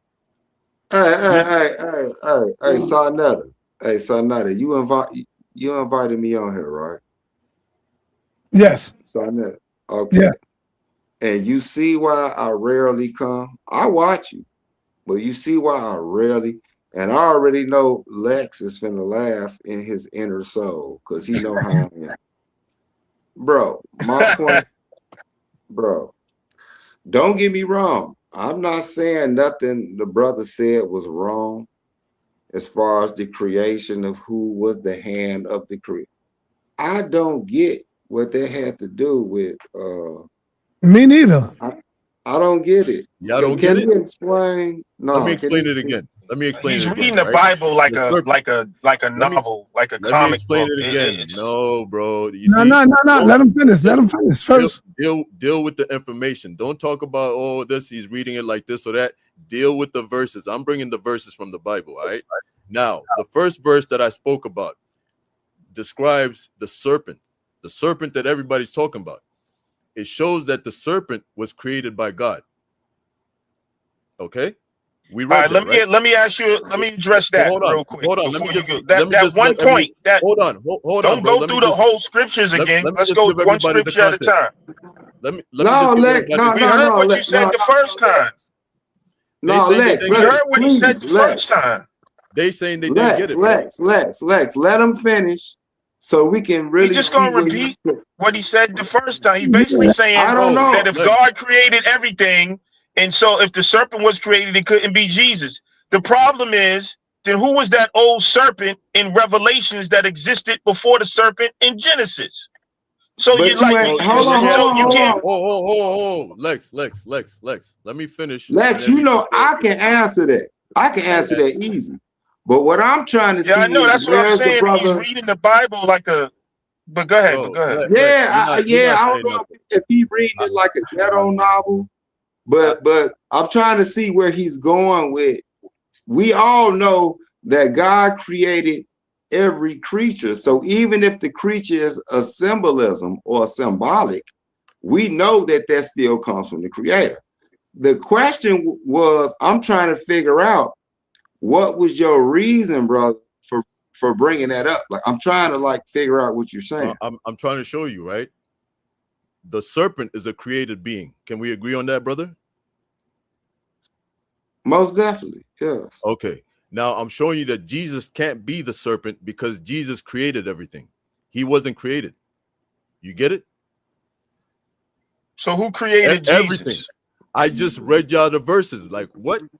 Okay, I'll saying no, right? I say so. Let me read the verses again and let me see what Say says about it. You're saying no? No, you gonna read the whole verse again? I mean, we got it, brother. Jesus said that God is his father, so Jesus is created. So therefore, Jesus ain't create everything. Show me statement the fallacious. verse. Easy, man. Show Come me on, the brother. verse. Chapter and verse. Oh, chapter and verse. I say chapter and verse, bro.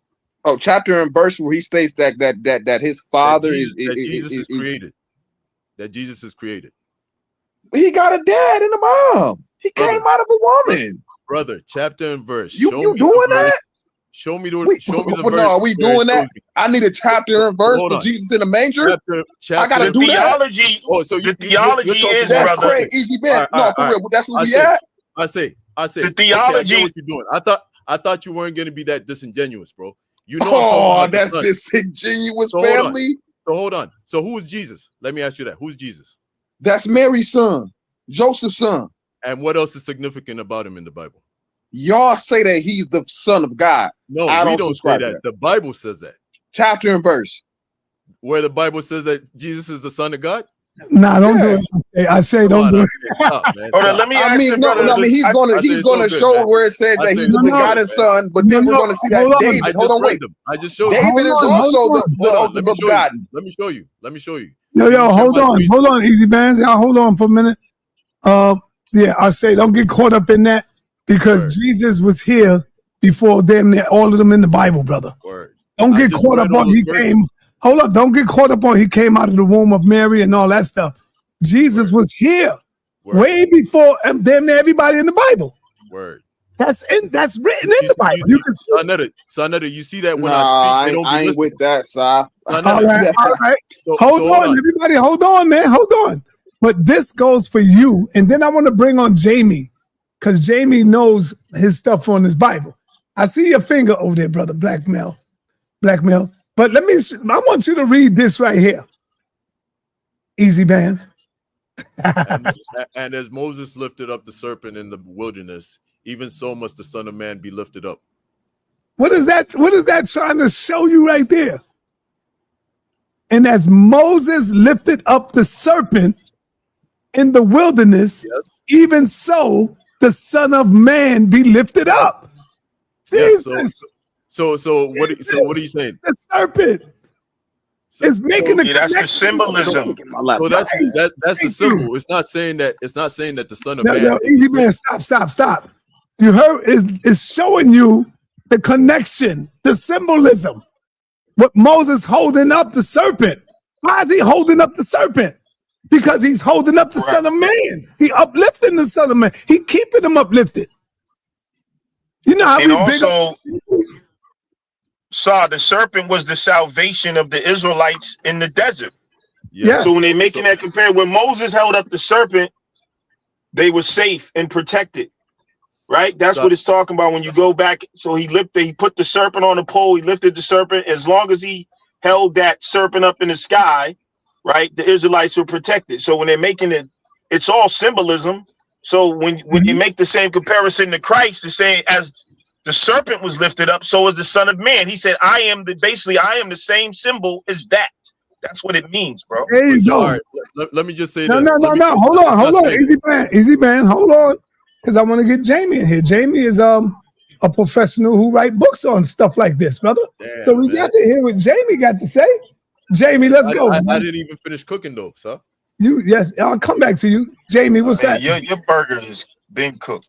Yo, Lex, you're irrelevant, bro. I thought Lex. Don't Lex get was a wise personal, dude, brother. but I'm he's just irrelevant. throwing jabs at you, bro. Everybody, hold on. I'm throwing them right back. I'm throwing them right back. You be all right. Come on, brother. Hold on. Let's go. Okay. Jamie. Thanks for having me on, Saw. I'm actually at work, and I'll show you a little bit of my office here.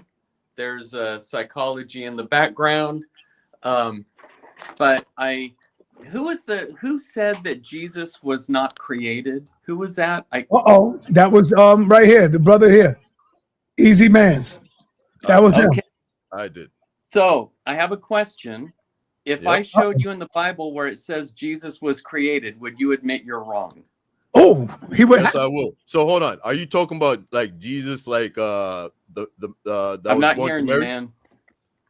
So all right, I know it. But that So only hold on. requires a I yes know or no. Hold on, brother. Okay, Hold on. Can you hear me? Yeah, we hear me? you. I don't want semantics. So if you're talking about like Mary's son, Jesus, like that. I mean, is he talking? I can't pick up on it. He can't hear you. Yeah, go ahead and show it. He's saying, yeah, go ahead.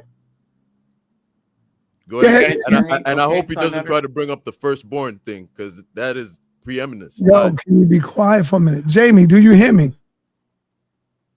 Damn, Jamie can't hear me. You got to go out and come back in.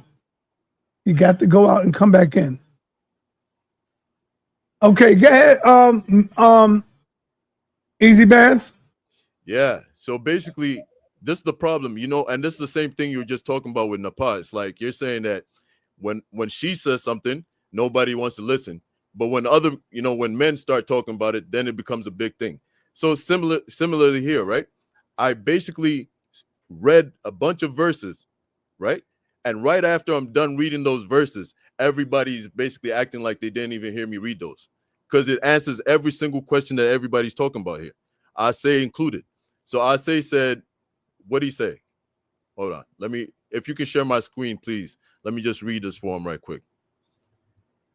And I'm trying to show him where, Your screen is down, brother. Yeah, all right. All right. So this is God the Father talking to Jesus, God the Son. Okay? This is Hebrews 1 verse 8. God the Father. Hebrews is a letter written by Paul. Oh, man. Here we go, man. Who you flim-flamming? Here we go. Flim-flamming though. Here we go, man. Why you doing that? Because, bro, what are you doing? Is that a different? So you're switching the goalposts now? You can't say that this God talking if this is Paul writing. You can't do that, bro. That's all you. So what's wrong with Paul? Who the hell is he to speak for God? He's an apostle. He's a prophet. He's Josephus Flavius. That's who he is. You see, bro. You see all this stuff right here is tinfoil hat stuff, bro. None of you. Let him finish, y'all, so we can move on. Let him finish. So I bring you a verse in the Bible, and then you start talking about, oh, it's coming from Paul. That's just a way to. Come on, Easy Man. Finish up, Easy Man. All right. So it says, this is God the Father. Remember, this is God the Father talking to God the Son. It says, but of the Son, he says, your throne, O God, is forever and ever, and the righteous scepter is the scepter of his kingdom. 9, you have loved righteousness and hated lawlessness. Therefore, God, your God, has anointed you with the oil of gladness above your companions. 10, and you, Lord, in the beginning laid the foundation of the earth, and the heavens are the works of your hands. So this is God the Father giving credit, giving flowers to God the Son, and he's calling him God. And he's basically saying that you laid the foundations of the earth, and the heavens are the works of your hands. Basically, you created everything. All right. So this is direct biblical passages backing up exactly what I was saying. Here's another one. For by him all things were created in heaven and on earth, visible and invisible, whether thrones or dominions or rulers or authorities, all things were created through him and for him. That's Colossians. All right. And that's talking about Jesus. So what my point was that Jesus cannot be the serpent, because the serpent, it clearly shows you guys that the serpent is a created being. You understand? And then it shows you, and then what I just showed you is that Jesus created everything. So how can Jesus be the serpent when the serpent is a created being and Jesus is not a created being? All right, let me go back to Jamie. Let's see. Jamie, you hear me? Jamie? Damn, Jamie still can't hear me. That's what happens. Okay, can you hear me? Yeah, we hear you. Can you guys hear me okay? Okay. I want to mention this real quick because all he needs to do is read Colossians 1:15. He was very slick. He went past Colossians 1:15 and read verse 16, but can you go back and read verse 15? Yep. You're saying that Jesus is not a created being, but read verse 15. Okay. Uh-oh. I'll wait. All right. I'll let you cook yourself. Don't worry That's about it. it. That's all I want to say. Read it. Is he back? Yeah, I'm trying to look for it. He's about to get cooked. He thinks he's slick. He thinks he's slick. Let him get cooked. Watch. My man came up here talking about, yeah, I'm about to cook him. Watch. Come on, brother. Put it up on the screen. Let's go. It says, this is the NIV. The Son is the image of the invisible God, the firstborn over all creation. Oh. Right there. Drop a bomb for him, sir. No, it's telling you Jesus was the firstborn of all creations. Oh, yeah? That's what it says. Read it again. So, all right, let me go back. It says, the Son is the image of the invisible God, the firstborn over all creation. So why would it call Jesus the firstborn over all creations? Because it's not talking about like order of birth. It's talking about preeminence. You get me? There's many verses where firstborn has been used, right? Like, for instance, I think David was called a firstborn. We all know David wasn't the firstborn of his family. There's so many examples in the Bible where the term firstborn is used for preeminence, not order of birth. So he came up here thinking he's cooking, but it's just a old little trope that's been debunked a long time ago. It's all right. Let me go to Revelation. Revelation in the building. All right, hold up. Yes, I'm here. You can hear me, right? Hold up, Revelation. Jamie, do you hear me? Yeah, can you hear me? All right, yes. Go ahead. Say what you were saying to him again, Easy Band. Yeah. So, Jamie, the term firstborn over there is used, right? It's not used the way we would use it. Oh, right? Words don't mean words. Let me finish. Let me just finish. Words don't mean words. It's used, hold on. It's used to show preeminence, not order of birth. You'll find many other you can laugh all you want. You'll find I'm laughing at you, actually. I'm laughing at you because that was, it was silly. But anyways, it's used many other places in the Bible to show preeminence. Like for instance, David is called the firstborn, right? Yes. Okay. And David was actually born. He's done. He just died on his own source, sir. No, okay. Let me flesh out my argument. He's said nowhere in the Bible is Jesus spoken of as a created being. It says clearly in First Colossians 1:15. I didn't say that. You said nowhere was Jesus talked of as being a created being. You said you that. just straight out said that. And you jumped past verse 15 and you went to verse 16 because you know if you would have read verse 15, you would have looked like a fool and you would have got cooked. But I know the Bible backwards and forwards. I was indoctrinated since I was a kid. And the first thing I thought of was you purposefully went past that scripture because you know it would prove you wrong. How can somebody be not born but called the firstborn? That's ridiculous. So can I respond now? So look, in your opinion, You're already cooked. In your opinion, you think I would look like a fool, but you actually look like a fool. you got fool written all over you because I just explained to you. Do I look like a fool or does he look like a fool? You do. You are. Bro, there's a word for preeminence. If we choose, and I choose you to be looking like a fool. I just explained to you what preeminence is and how the term firstborn is used. You just admitted that David is called a firstborn as well. We all know that David is not a firstborn even in his own family. So but the term if you're born, you're created. So hold on. The term is not used as in describing order of birth. It's used to show preeminence. Okay, show me where David is called the firstborn. That's a very good point. Let me he was called the begotten. Let them talk and let me look for this stuff. All right. He was called the begotten. I got that already.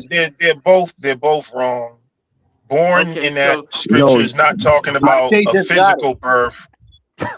Born there is talking about he was a referred mental. to as the begotten. If you would share my one screen, mic, dog. It's one mic. Let me get Revelation. Yeah, I'm here. Go ahead, and, shout out to Ashe. Ashe just said it because there's a difference between being begotten and being made. As a matter of fact, the Ethiopian Orthodox Creed, it says that we believe in one God, Father Almighty, creator of heaven and earth and all things, visible and invisible, and we believe in one Lord Jesus Christ, the only begotten Son of the Father, from whom all things was created, without anything, light from light. I probably mixed up a little, but there was the part that says light from light, true God from true God, begotten, not made. So right there, it shows you that it's different. But I want to get back to the point with you, Sa, in the Genesis, with the snake and the serpent, proving that they wouldn't die on the same exact date. So this is Genesis chapter 3. Easy Band was going through it, but I thought he would have completed it, but he didn't. But he was on the right track, though. So this is the NIV, New International Version, and it says, now the serpent was made craftier than any of the wild animals, right? Of the wild animals the Lord God had made. He said to the woman, did God really say, you must not eat from any tree in the garden? The woman said to the serpent, we may eat fruit from the trees in the garden, but God did say, you must not eat fruit from the tree that is in the middle of the garden, and you must not touch it, or you will die. Now, it did not say that you would die on the exact same day, Saneter. So that's kind of what I was trying to get across. There's nowhere that says as soon as they eated it, that they would have died. What but in terms of what scripture? You're reading the wrong verse. Genesis. Yeah, he's reading the wrong verse. Yeah, it says Genesis chapter surely 3, in the day, verse 1 to 3. Go ahead. That's not the verse. There's a verse that says. Oh, go ahead, my phone. Lex, what scripture is it? Genesis chapter I'm 3, not verse sure. 1 to 3. You got to keep reading down because he definitely says it's the same. Because he says, your eyes in that day. Your eyes shall be open and you shall surely die. So it's two things that were said that were going to happen. Now, he's trying to say that, oh, well, it didn't say they was going to die in their day. But the eyes and the death were both spoken about happening. The eyes happened immediately. So the death should have happened immediately. If the in that day didn't, if you're saying that meant a later time, then why did their eyes open in that day? do you have like, well, it's true, their eyes did open on that day, but in terms of them dying at the same time, it did not manifest. No, it's true. Yeah, I'm not gonna lie. Okay, brother. What you're saying, All right. it is the truth. But no, hold on. But Lex Vortex, if we're going by what the Bible says, you have to admit as well, even though their eyes was open, they did not die at the same time, right? Bro, this is the thing. Exactly. Though, says, that means that because that was the lie. They didn't die. But brother, this is the thing though, right? Is that when the use of day in the Bible is not. Yo, hold on. Revelation, you there? Yeah, I'm here. Read, brother. It's on the screen. You can make it a little bigger, all right? No, okay, read. But of the trees of the knowledge of good and evil, thou should not eat of it. It's small, so okay. For in the day that thou eatest, I believe it's thereof, thou wilt surely die. Yeah. So it's right there, brother. So he left out information. Notice he never mentioned that their eyes would be open. So when you look at what the serpent said, they both said the same thing. The serpent said, in the day that you eat it, yeah, he says, for God knows in the day that you eat it, your eyes shall be open, right? And the serpent said, oh, well, God told you you should surely die. But no, when you eat it, your eyes shall be open. After they ate it, the serpent's revelation came true. Right. God did it. No. Right. No. So listen. God, why didn't God mention revelation? Hold on. Why didn't God mention? See, this is called lying by leaving out information. Why didn't God mention that their eyes would be open? So this is what I explained last time, did right? Not say day, that? The use of the word day, it doesn't mean 24 hours all the time, especially with prophecy, especially with the scripture. The use of that word day can mean ages. It can mean hundreds of years. But that doesn't, not in that scripture, bro. Not in that scripture. It says you're taking that out of context. It's saying that in the day that you do this, it's describing what's going to happen in that day, in that age, in that time frame. Everything else, hold on. Everything. Hey, notice this, Saw. Notice this, Saw. Everything else happened that day. Their eyes were open. He cursed them that day. Right. He cursed them. He cursed the serpent that day. Everything happened except the death. So when you try to say, oh, day don't mean, no. Clearly in that text, day there meant that day. Because why didn't the curses happen? Why didn't it take them another 1,000 years to get kicked out of the garden? Why did Eve have birth pains immediately? Why were their eyes open immediately? So everything else in the text, you can't separate all the other actions that happen and say, oh, but the death part, oh, that meant a day was like 1,000. So everything else should have been like 1,000 years too. So can you share my screen just for the other thing? Not right now. Not right now. Let me go to Black Mills. Black Mills been having his hand up for a minute. Black Mills, what up? Yes, sir. Can you hear me properly? Bless. Yeah, I hear you, brother. Yeah. I'm always blessed enough, I would say, when this topic, comes up and Napah is talking about the snake, and that's like the first time Lex Vortex was there the last time too. I think she was speaking of that. But what I wanted to say is like the Bible has a duality. Every time I jump on that topic, I'm always reminding that the duality is like what you said about the Moses lifting up the stick, which is that symbol of the that health symbol with the snake around that stick with some feathers.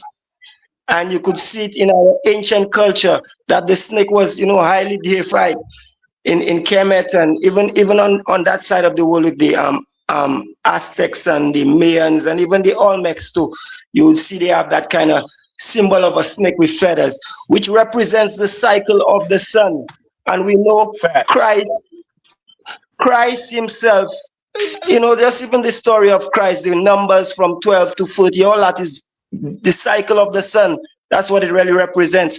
So what I've been I'm always telling Napah, to me, the serpent is just like even you saw when you're speaking of the you being God and the devil. It's like Christ being that morning star and Lucifer being the morning star, the duality of the negative and the positive. Sure. So to me, in the beginning there, that symbol of that snake is the negative aspect, and the one with Moses is the positive one. In Daniel, Nebuchadnezzar has that symbol of the lion, which is the negative aspect. And in Revelations, there's that aspect of the Lion of Judah, which is more of a godly aspect, representing that same lion.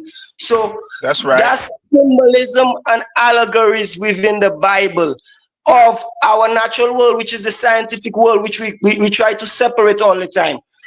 The whole Bible, the whole Bible, if you take it, like if you know astronomy and you go to the Bible, you'll see astronomy in there. For instance, I will tell you, Sodom and Gomorrah. Sodom, remember the woman turned to a pillar of salt. That's sodium chloride in your chemical chat. She turned to a pillar of salt. Moses opened that Red Sea and passed through the Red Sea. All that is this I would say the salinity within your blood, which is the red, the red blood and all that is symbolism. It's all symbolism, but it's science also, if you understand the science to a certain extent. But it's a duality within the animals, within the symbols in the Bible. So the one with Adam and Eve was like the negative one. I wouldn't say that was Christ, but the one with Moses for sure. Christ is the physician, the herbal man. He's the tree of life too. So all that is the same thing, the great physician and thing. That's just what it is. Symbolism on the next level, Bless. Yeah, I agree with the brother. The serpent, right, represents the power of God. Period. Right. That's why when Moses throws down when God tells Moses to throw down his serpent, Moses throws down turns to the serpent and said Moses became scared and he jumped back. And this is talking about the inner power of God that comes out of people. It can be used in either way. That's why I said the brother before is reading the Bible like a novel or whatever.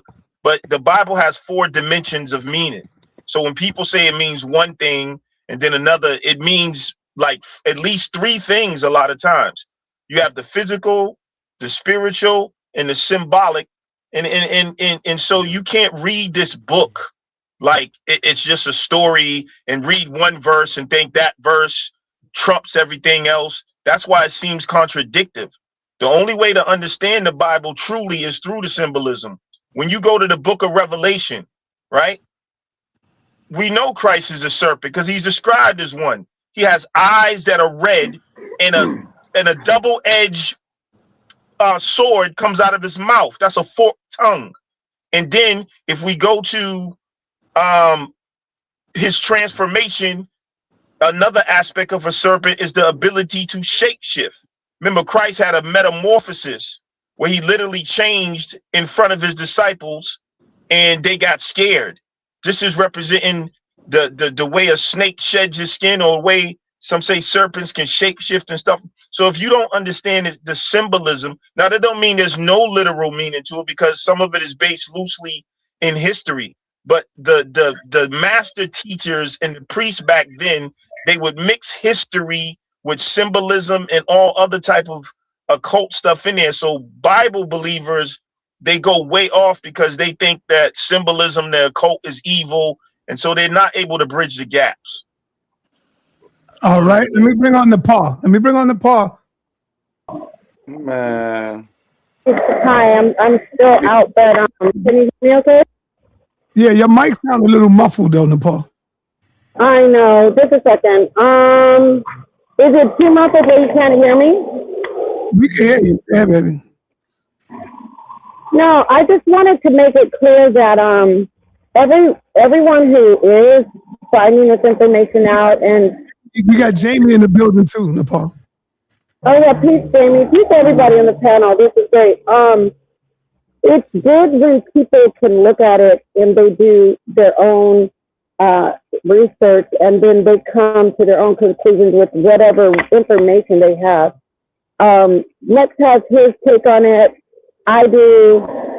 Sanchez has his take on it. Anyone who's figuring it out, it's all over the internet now. It's like mainstream. We're in a very great time, like a paradigm shift that has happened or is happening, and we're finding out this information. It's enlightening. I will say this though, I don't, for me, with me saying that, I'm not going to be put in boxes like, well, Yahweh is Yahweh. So you're worshiping the God. I don't. That's when you're putting yourself back in the box. You understand? I don't have to look at the scripture and then say I'm breaking away from what I've been taught throughout time. Not even Christians, just like the people who teach me that the serpent is evil. I'm finally breaking that concept. Why would I put myself back in a box and say, but I'm going to be in the Gnostic concept. I'm going to go what the Gnostic said is evil. So your mic is messed up, baby. Your mic messed up. Let me try to get off of this headset. But you can get the gist of what I'm saying. When somebody is just a second. All right. Let me just take.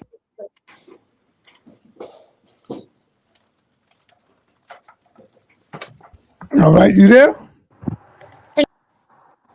Dang, I can't hear you. Can you hear me? Yeah, we hear you better now. Take us off that Hello? thing. Yes, we hear you. What? Yeah, we hear you. I'm gonna go out and come back in. All right. Malachi, what up, man? Mikael. Then I want to go to Jamie, and then I want Ashe. Mikael, what's up, bro? All right, can you hear me? Yes. Yeah, man. I'm just gonna say something, and I'm gonna get off and just listen to y'all because I got. Yeah, say something, brother. Let's go. I'm gonna say something. Somebody said they can't hear me. Y'all Go, brother. We can hear you. We can hear you, brother. Go. Do you want me to go Okay, or look. Mikael? No. I can hear you. You stay there too, Jamie. You good? I can't hear. Well, you might have to go and come back in. We all hear him. Let's go, Mikael. Let's go. Okay, right, man. Mikael, is Yahshua the serpent? Answer that question for us. I'm gonna address 3 little issues. But the first thing I'm gonna say is, my brother, even though I ain't synced him in a long time, I see Vortex still pseudoing y'all to death with the because I remember he was kind of cold with the what you call it, the metaphorical whatever. But the truth of the matter is that a double-edged sword is nothing like a forked tongue. A double-edged sword is a sword on the front and a sword on the back, meaning it's like a spear. It's not like 2 edges like a serpent. So I want to kill that. That was cute. You did that though. If people don't know Yes, it is, historical brother. war weapons. Bro, if you don't know a historical war weapon, what you just named does not exist. A forked tongue does not look like a 2-edged sword. A 2-edged sword is literally like a spear. It's a sword on the front and a sword on the back.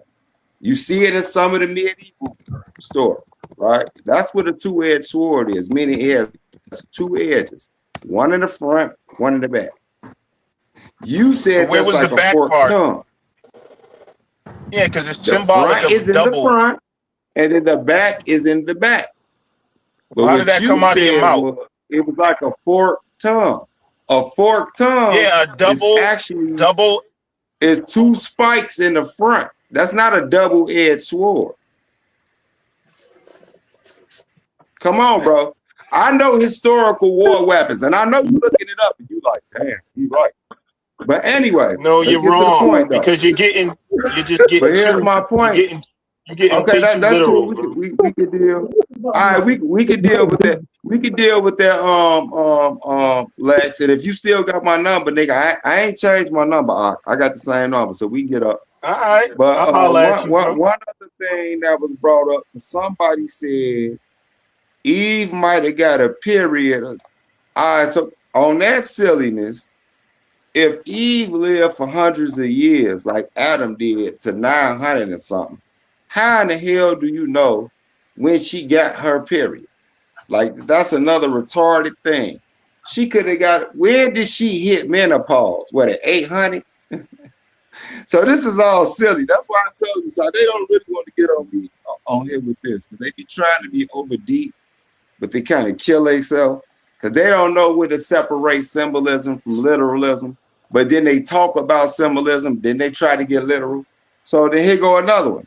Y'all was talking about the serpent. I do agree, though. I think that was Lex that said that. The symbol of the serpent, we see it today, even in our medical facilities when the ambulance pull up. Y'all notice a lot of ambulance got the symbol of a staff with a snake going around it. Yes, that's from Moses. That's from the Israelites. A lot of people would try to attribute that to ancient Kemet. But the truth of the matter is, it literally comes from the Moses story. Now, if you say, well, the Moses story, so look, so you see what I'm saying? I keep it real. I keep it real, Saneter, historically. It is a connection to both. It's a connection to both. Did y'all hear me say that? It is a connection to the Moses story, and you would say a Kemetic story. That is true. No argument about that. Now, shut up. Excuse me, y'all. Now, another one is, oh, here go the killer. And this is why you need people to be trained in this word, bro. And I mean it's in the scripture. When it talked about, y'all was talking about Christ was a creation and all that. And here's the thing. It lets you know in the Psalms that King David spoke from the Spirit of God. Now, us that accept the Old and the New Testament understand that that spirit was the spirit of Christ before he was born in a man. And we know it because not only do David say it, when one of y'all brothers brought up, but the Lord said unto my Lord, or God said unto my God, when you go to the New Testament, it literally repeats it. And then Christ told you himself, go to the Psalms of David, the prophets, and the law. So that's just people that just don't understand the book. And that's why I be trying to tell you, Saneter, if you get me on here with one of these boys, talking how they talking, man, it's gonna be a wash, man, because they just not there, man. I'm just being honest. It's just not there. It's like I'm taking all the stuff I've heard over 32 years in the truth, and I'm just listening to every little level. Y'all keep regurgitating, and it's the same shit. It ain't got no better. So that's all I gotta say. And I'm gonna go ahead and pause because I got to get off in a minute, and I'm listening for about 5 more minutes.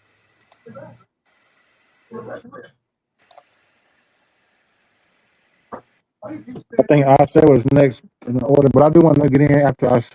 No, Jamie was actually next. Then Jamie, okay. I'll be fair. Okay. Yeah, I'll be quick. Could you guys hear me okay? Let me get in after I say King J. Can you hear me? Kind of. Okay. I'm after easy bands then. Respects. Go ahead, Jamie. Can you guys hear me by any chance? Yep. Okay. I couldn't hear anything Mikhail said. I just wanted to talk to easy bands. I did look up whether David was called the firstborn, and you're right. I'll give credit where credit's due. In Psalm 89:27, he is called the firstborn of all creation. And I sort of came on strong saying I was going to cook you. That was a little bravado, easy bands. I think that the perspective I come from, to be honest, is, to me, I look at the Bible, and I was raised really religious. I'm an atheist now. But these conversations that have to do with trying to figure out what the Bible says, to me, just end up going nowhere. You know, is a day really a day? Well, sometimes it is, sometimes it isn't. Is the firstborn really someone who's really created? Well, sometimes it is, sometimes it isn't. Does a sword mean a forked tongue? Well, apparently it does. And I think it's hard to, like, I'm in the field of academia, and it's hard to go from like very clear, concise, defined rules and logic to interpreting the Bible, which in easy bands, you might be right, but I might be right. but there's no way to empirically determine who's right or who's wrong because we're dealing with metaphysical things, and any guess that sounds good will do. And at the very least, you have to admit that the Bible is not clear. A day doesn't always mean a day. Firstborn doesn't always mean firstborn, and we could go on and on. So my argument is just as good as yours, and we have no way of definitively testing it. Nope. Okay. I'll agree with that. Then I'll go after. Easy, let me ask you, how do you even prove that there's a God? Like, So really, listen, I'm not no. saying like look at the trees. I'm asking, how do you have real evidence that there is a God? That is the evidence, brother. Look at Hey, nature. Look at Saneter, how Saneter. the order of everything. I'm so Look, sorry. I don't know what's going on. Okay, but Saneter, let us hold say on, go. bro. Let us say go. And Saneter, then, can and then I respond to him just on one thing, and I'm gonna get off. No, I'm gonna get off, brother. We gotta keep the I'm gonna order. get off, bro. Just about the firstborn. Yeah, I can't hear easy. No, because I No, want just the firstborn. We had No, an just order the though. firstborn. We had an order though. Okay, the term firstborn. Can you hear me? Because he said he couldn't hear me, Kyle. Can you hear me now? Jamie, can you hear him? Can you hear me? Jamie. I think he can't hear me. Jamie. Yeah, Jamie. what's up? Can you hear me? Jamie can only hear me. Yeah, I can only That's hear weird. you, and I can hear Bomb Squad. No. He can hear us, Si. Jamie, can you Yeah, hear that's hear some. easy bands. Okay, well, So it's Si, hard let me to- say this. I Let don't me know say what's going this. Let me say this. And this, I'm gonna say this, and I'm gonna leave. And Si can hit me whenever he want me to come, because I may come back, because I'm about to start back doing my own shows again. So I'll jump on here. So let me just say this. If you're looking at it from a theological standpoint, which is where the dude is coming from, that is why he's never going to be able to see what the book is saying. If you looking when King David even says the firstborn, it already told you he was in the spirit of prophecy. So meaning the spirit, when you go to the New Testament, it tell you that spirit was the spirit of Christ. So that firstborn would not been talking about him. We already know that he was one of the youngest, he was the youngest son of all his brothers. So when it talks about Christ, when Christ is the firstborn, he's associated exactly with the nation of Israel. There's a parallel there. The firstborn, when he say, get my firstborn up out of Egypt, he said that about the nation of Israel. But he also says that about Christ when Christ went there to hide there. See, people don't understand these because you stuck in theological schools and seminary schools when all that is set up retarded for the simple reason, although I know it, I even got a degree in it, but the truth of the matter is they don't possess the oracles. The oracles come from the real Israelites, which is us. Our ancestors wrote that. So they would never know how to really break it down. No different than a Negro saying they can break down Mayat or the Kemetic science better than white Egyptologists. It's no different. You can't be a hypocrite. So what does born mean? What does born mean, Mikael? Come on, it man. literally means to come into existence. So, but what is it? So why is David called the firstborn of all creation? Why is Christ called? What David was is never happening? called that. That's what I'm trying to tell you. That's what I'm trying to tell you. Listen to what I'm asking you. I'm not arguing with. I can talk Listen to to what that. I'm asking I can you. talk to that. Mikael, I'm asking you, if you were the firstborn, if God, Right. what would that mean? That would mean that I could make it real simple for you. You got 3 firstborns. I just go with 2. The firstborn No, just of go with man the was one that refers. Listen. Just go with the I'm one. giving- Just go with. Don't give me 3, brother. Just give me the one that was referring to Christ and David, or what we mean by the firstborn. He is Just give me okay. Okay. I was verses trying there, to. man. I was trying to dumb it down, Lex, for the people that may not know, because I know you super just deep. give it to us straight. Okay, well, look, Christ is the firstborn of the resurrection. That's a fact. Now, if anybody want to get into that, and I see you got quiet, because you know where I'm going with that. The day that it was said, "This is my son," he became the firstborn of the resurrection. See, No, cats ain't on that level.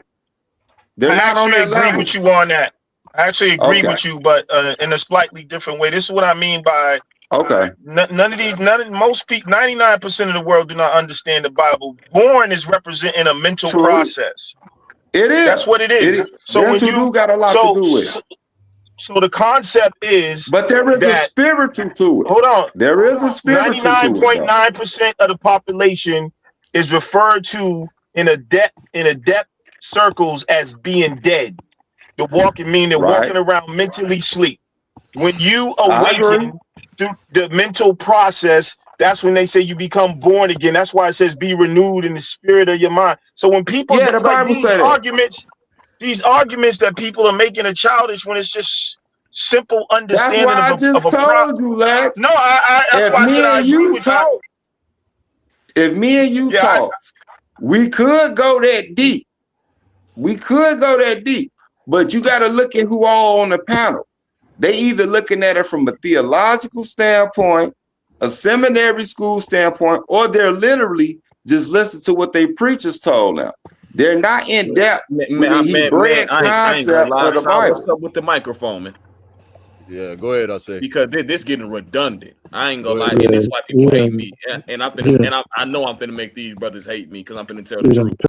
Hey, Lex Vortex is flim-flamming. He's skippity doing. He's going back and forth. First he was a Gnostic, and now he believes in the text, and there's a deeper reading to the text. So that's a flim-flam.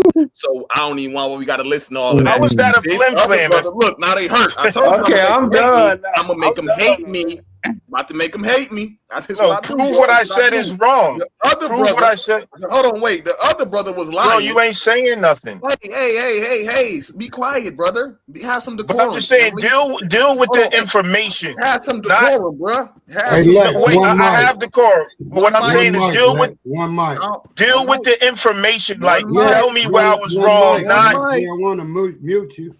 One mic. Yeah, I'm just clarifying. Like, no, don't attack anybody. Bro, I don't know where you used to be in that. This is the toughest environment, bro. Grow you a pair, brother. Let's go. But anyway, so I want to go back to the. You definitely don't make it the toughest environment. You're a child to me, brother. Hey, bro. I'm gonna do that with you, bro. Please have some decorum, please. I'm begging you now. All right. Well, deal with my information, not me. Okay. I'm begging you now to have decorum, and I shouldn't have to do that. All right, now my turn to speak. No problem. Now, the other brother was straight up flim-flamming. He got up here and told us that the Hebrews made the caduceus sign when the Babylonian caduceus believed to be the ancient Greek Hellenic origin of the Greek caduceus associated with the snake god Ningazida around 3,000, 4,000 BC. You don't even got no Hebrews on the scene. So once again, we see the Hebrews. Wait. We got Hebrews. What brother are you talking about? Are you talking about? Hey, I told y'all, bro. I'm gonna make them hate me. I told you. No. Bro, get back on mute, bro. No, all I'm asking is what you talking about. No. I just want to know what you talking about. Bro, I don't play crazy man games. Yeah, he's talking about you because you're the one who said it. I'm asking you. He's not even I'm just asking you. Yeah, brother, you're the one who said it. Was you? Right. All brother, I'm asking was he talking about me or another? Yes. Brother? The one who said it. Yes. Yo, he's talking about you, man. Like you don't even say it. If this little boy don't go with that be quiet, Malachi York. He getting cooked. If you don't go with that Malachi York pseudo ass, I'm gonna make him hate me. Look, Saneter, you gonna get that boy. Saneter, you gonna get this boy chunk line. One mic. Hey, Saneter been wanting me to smash one. No, you gotta let him talk, Mikhail. Let him go. He could have been finished, and I could have passed the mic. Go ahead. Let him finish his babble. He's just a babbler. So this is the problem. We got a Gnostic who didn't understand, who's going in on the belief in Christ, and then he's connecting it back to the New Testament, Old Testament, telling us that it's a deeper level, but he's going strictly into the Bible versions themselves. He's not even giving you, he's jumping from the Gnostic back to the Bible, jumping from the Gnostic back to the Bible. I don't know where brother at, so that's very confusing. The other brother confused the hell out of us when he told us that the caduceus the medical symbol that we see on the ambulance and stuff belonged to the Hebrews and that it was solely originated with them, that let me know maybe you do need to study theology, because I don't know why you up here talking about they looking at it through a theological view when we're having a theological conversation. Do you not know that that theology is the study of God and religion and spirituality around it, right? Ain't that what that is? So right. That's what you're having. So why are you trying to downplay the theological view? Because you're up here. Are you giving a rhetorical question or a real question? So be quiet. Next thing we know, you up here lying. Hebrews taking pagan customs, trying to act like it's their own, but yeah, you're talking about we shouldn't be looking at through a theological view. That's what you need to do. It says here, the Babylonian caduceus is believed to be the ancient pre-Hellenic origin of the Greek caduceus, associated with the snake god. It's funny that we have in the conversation about serpents, with the snake god Ningazita around 3000 to 4000 BCE. If you want to see how it looked, this is an image of it. Like, they flim-flamming. Like, it's hard for me to sit here and listen to these guys talk about, because who on the panel, and we can't have these type of conversation, and y'all up here pseudo and don't know what the hell y'all even talking about. So it's hard for me to even listen to y'all talk that way, bro, and you don't know what you're on. I'm gonna land here. It hurt me to see my roster brothers so attached to the Christian theology, man. It really does. And this ain't no knock. I don't hate y'all brothers, but I know I'm gonna make y'all hate me with these statements. I'm telling the truth. Because I don't hear none of my Haitian brothers, none of my Jamaican brothers tell me about no indigenous spiritualities of the actual countries that they live on, but they give us the colonized, and they even go in on it. Well, Jesus is really this. Jesus is that. Tell me about what was going on in your country before the colonizer there, brother. That's what I would love to know. Or is you even up on that yet? Because I get that the whole Rastafari movement is no Rastafari without Christianity and all. I get that. But do we at least have any culture continuity? All right, and with that, let me. Okay, Saneter, let me say. Saneter, can I say something before I leave? No. Because he was addressing me. No, he said something about me. No. This is Mikael. I'm gonna leave. Just let me say something. Yeah. Y'all give me this respect, right? And I give respect to everybody on the panel. First of all, what I don't like is when somebody lie. If y'all go back and listen, the little brother that just spoke, what I'm looking at it on the screen, what it say, bomb squad or whatever. Yeah. So I know he's trying to make a name for himself. He a rookie in this game. So what the little brother just said, he said, I made the symbol of the Abalams exclusively. If y'all go listen to what this brother just said, he said, I made it exclusively to Moses and the Israelites. Well, I clearly said, I know y'all heard me say, it could be contributed to Moses and the Israelites and the Cometics. He left that part out. So I already know somebody that does that, he either did it on purpose or he got selective hearing. So I know if I was to debate him, because he got that little young Pharaoh spirit, that polite spirit, I would embarrass your ass, boy. I've never took an L in any debate. No. Let me finish. I didn't cut you off. Don't cut. I know you're getting a little emotional, but because I see you, the way you even grabbing your face. You need a beard, young man. It is strengthy. What I'm trying to tell you, bro, is when you say something, make sure you say it accurately. I did not say what you said.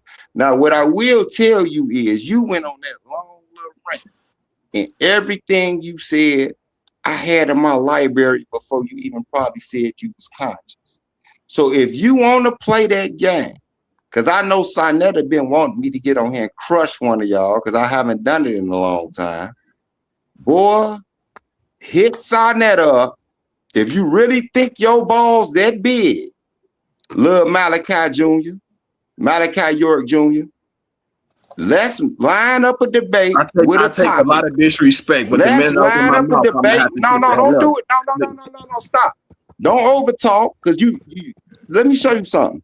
I didn't cut you off one time when you talk. That's how I know you too emotional to even debate me. All I'm gonna tell you is, bro, the fact that you don't even got enough decorum and discipline to be quiet when I'm talking, I'm going to embarrass you in a debate.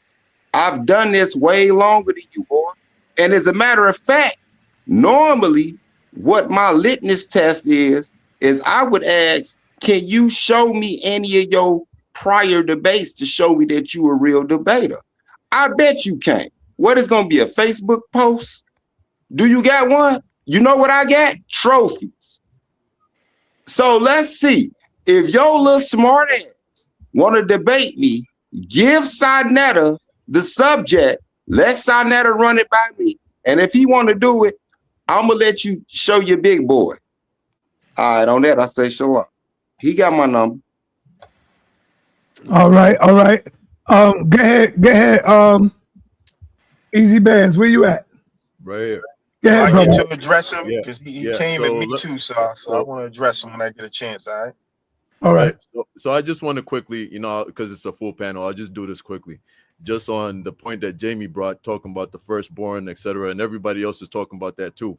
So I just want to show definitively that the firstborn, that term is used for preeminence and not the order of birth. Okay. So if you could share my screen right quick, and I'm bringing verses. Anybody else is also free to bring verses, but it seems like I'm the only one. But so this is Psalms, right? And it says, "And I'll appoint him to be my firstborn, the most exalted of the kings of the earth," and that's talking about David. Okay, so we all know David wasn't the firstborn. We all know even in his own family he wasn't the firstborn. Here's another one. This is Exodus 4 verse 22. "Then say to Pharaoh, this is what the Lord says: Israel is my firstborn son." So now we all know that Israel wasn't the first tribe or whatever it is, right? They came a lot after. Israel became a people basically in Egypt when Jacob went to Egypt. That's when they became a people. Egypt already existed. I think the Assyrians, the Babylonians, a few other groups might have existed before that. But you see God calling Israel his firstborn. It doesn't mean order of birth. Here's another one. Okay. Here's another one. So this is Jeremiah 31 verse 9. "They will come back with weeping. They will pray as I bring them back. I will lead them beside streams of water on the level path where they will not stumble, because I am Israel's father, and Ephraim is my firstborn son." And now we know that when it comes to Joseph, right? His firstborn son was Manasseh, not Ephraim. But here, Ephraim is being called the firstborn son. Okay? We can go to Colossians 1, verse 18. And he is the head of the body, the church. He is the beginning, the firstborn from the dead, that in everything he might be preeminent. And this actually describes what they're talking about with the term firstborn at the end, as you can see. So we all know Jesus wasn't the first person to die, right? Jesus died, thousands of years later. And then it's describing that he's the firstborn of the dead, from the dead, sorry, that in everything. You said Jesus died years later? No, when Jesus was born, right? He died and resurrected. So he defeated death, right? So Jesus is God. Yes, Jesus is God. So God dies. Yeah, so listen, when Jesus came on earth, right? He's fully man and fully God, right? The man side of him died. Okay, the flesh. That's what died. And then he resurrected. God is a spirit, so he didn't die. You understand? Oh man. All right, come on, Rap. Park your car, man. So yeah, so just this is just about the whole firstborn thing. The brother brought that in to basically discredit what I was saying, talking about how Jesus Christ was not created. So I've shown him definitively that firstborn is a term that is used to show preeminence and not order of birth. And so my claim still stands unless anybody else can find where Jesus Christ was created. I'll land my plane right there. All right. Let me let Jamie in. Jamie. Yeah, can you guys hear me? Yes, yes. Okay, I apologize. I've been having some really bad problems with my mic. The only thing I would ask is there ever a context in the Bible where firstborn implies that somebody was actually created? Anybody? Yes, there is. That would be like, you can look at the Passover when they took the lives of all of the firstborns. That was literally every single firstborn, not only firstborn human beings, but also the firstborn of Yeah, every you single can't hear animal. nobody So else. yes, there is, You can't hear them speaking. You You guys can can hear me, only, right? I can hear you. I can hear you, Revelation. But Jamie can't hear nobody. Don't he need to Oh go out and man. come back Okay, in, okay. Sal? Yeah, I'm sorry. I mean, I don't know if you guys can hear me. I just want to know if there was ever a situation where I somebody can in the hear you, but Bible the panel can't hear you. I can hear. Yeah. I mean, what do you... I hear him. I can hear him too, but he can't hear us. Right. Yeah. Yeah, but Can he I can't hear you. address him, sir? Yeah, go ahead. Go ahead. All right. Now, I just came on here sharing information. For some reason, the brother got offended for some reason and just started, he talking about ad homs. He didn't explain anything. All he wanted, oh, Lex is doing this, the other guy's saying this, but he didn't tell me what firstborn means. Because that's what I was talking about, the process of being born. First of all, and in terms of the caduceus and the symbolism of the serpent, the Israelites were basically born in Babylon. So a lot of Babylonian customs, yes, the Israelites did take on, even tell you that right in the book, that I mean, if we want to take the book literally, that they took on the customs of the people around them. And a lot of times, they wasn't like practicing something else. They was practicing just like today. You practice, a lot of people in America live in American culture. So that culture of symbolism wasn't just in one place, it was all over the world. It's really a universal symbol. So it's not outside of the Bible to say that same symbolism was used in the Bible. And then the dude keeps bringing up verses. This is what I'm saying. They just bring up verses but don't explain anything. Well, it says firstborn here. It says firstborn. What does it mean? It's a born is an action. It's a process. And actually, let me give you another nugget that you don't know about the Bible. This is royal family talk. Yes, preeminence, what does it mean? It means to rise above. But when you're talking about firstborn, you're talking about inheritance. So even though my brother was like you made an example of a brother that was born after someone else, but he was called the firstborn. Why? Because he's the one that's going to be the heir. This is speaking about royalty.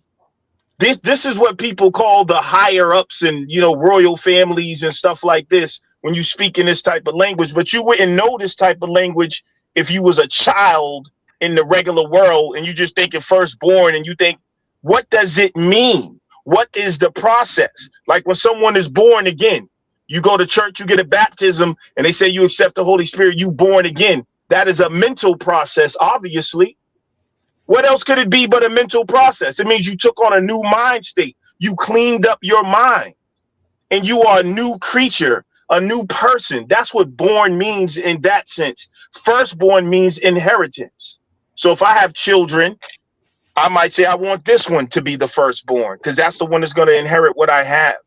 So I don't know where all that talk came from. He's all over the place. He's in the Bible, then not because the Bible, Paul is a Gnostic writer.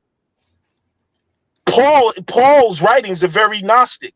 You see what I'm saying? So I can't read the Bible when you look at Gnostic teachings, they relate it to the Bible and Yahweh. So we're talking about the Bible. That's why I'm talking about the Bible. If you want to talk about something else, we can go there. Permission to respond.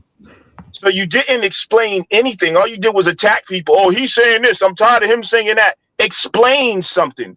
Deal with some information. All right, I'll say. You getting ready to close this out, man. So once again, these brothers is flim-flamming. If you a Gnostic, then you're not finna sit up here and have no conversation about what the firstborn mean in the biblical text, because the See what I'm saying? I He's doing it again.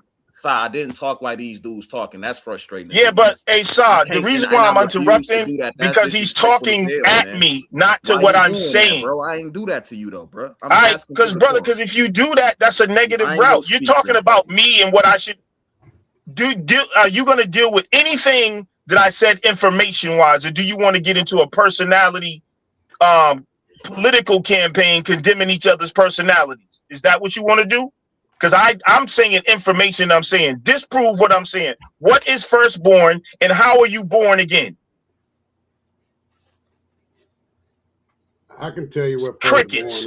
Exactly. You a baby, bro. So this is what I'm gonna do. I'm gonna shut you the hell up since anybody else go. You got Similac in your mouth, bro. And I won't allow you to. No, you will not disrespect me, bro. Hell no, I ain't gonna allow you to do that. That's craziness. How did I disrespect you? That, bro? We not doing that. So anyway, we gonna continue. We gonna continue. Brother, deal with the information. What is born? Because that's what I'm dealing with. I'm speaking. All right, so what is born? How is what the Gnostic view is? I'm asking you. I'm not arguing. I'm not arguing about nothing Gnostic. I'm not, bro. Hold on, Lex. Let him finish, and then you can respond, Lex. Hey, Saul, but could you just tell him to deal with what I'm saying? He keeps going back, telling me what I am. You know, like, bro, what is born? And what is firstborn? I got him hurt, bro. You can't cry all day. No, you don't got me hurt. You can't cry. I don't want to get into a back and forth, a personal. You don't got to be. I ain't saying nothing personal. I'm talking about Gnosticism, bro. Be quiet. So what is born? What is born and what is firstborn, sir? Shut your mouth. You can hear me. All right, Lex. Let him go. Let him go, Lex. Hell. So, like I said, if you really up here talking about you a Gnostic and all of these things, the Gnostics don't deal with all the extracurricular politics that's going on in the Bible when it comes down to things like begotten. That is not a Gnostic topic whatsoever, bro. You flim-flamming that. And firstborn, that's craziness. That ain't how the Gnostics talk. That's extremely dogmatic, which the Gnostic were against. I don't know where they're getting this from. Once again, they say I'm not dealing with the information. I'm dealing with the information. That's why we went to the caduceus in its relevance in Babylon. Now, to the brother who got up here dropping all ad homs, and you know you got them sick when they dropping all ad homs, baby Dr. York and all crazy stuff like that. You know they sick at that point. What he did was he tried to relevate the Israelite existence with the attachment to Kemet, because that's the only way that he gets to pseudo his way with his Exodus story. So he's gonna, and that's where it happens at, right? Ain't that where the caduceus in the story take place in Kemet? So we go try to flim-flam it and say, yeah, man, it's a Kemetic and the Israelite thing. No, it's a Babylonian thing, right? And then this brother came back and lied to the whole crowd again and said the Hebrews, the Israelites, was basically birthed in Mesopotamia or Babylon. What? What the hell is you talking about? The Hebrews was birthed in Canaan. Canaan in Israel is the same place. What are you talking about? You don't even know what you're talking about. Talking about me, deal with the information. Can you get some first?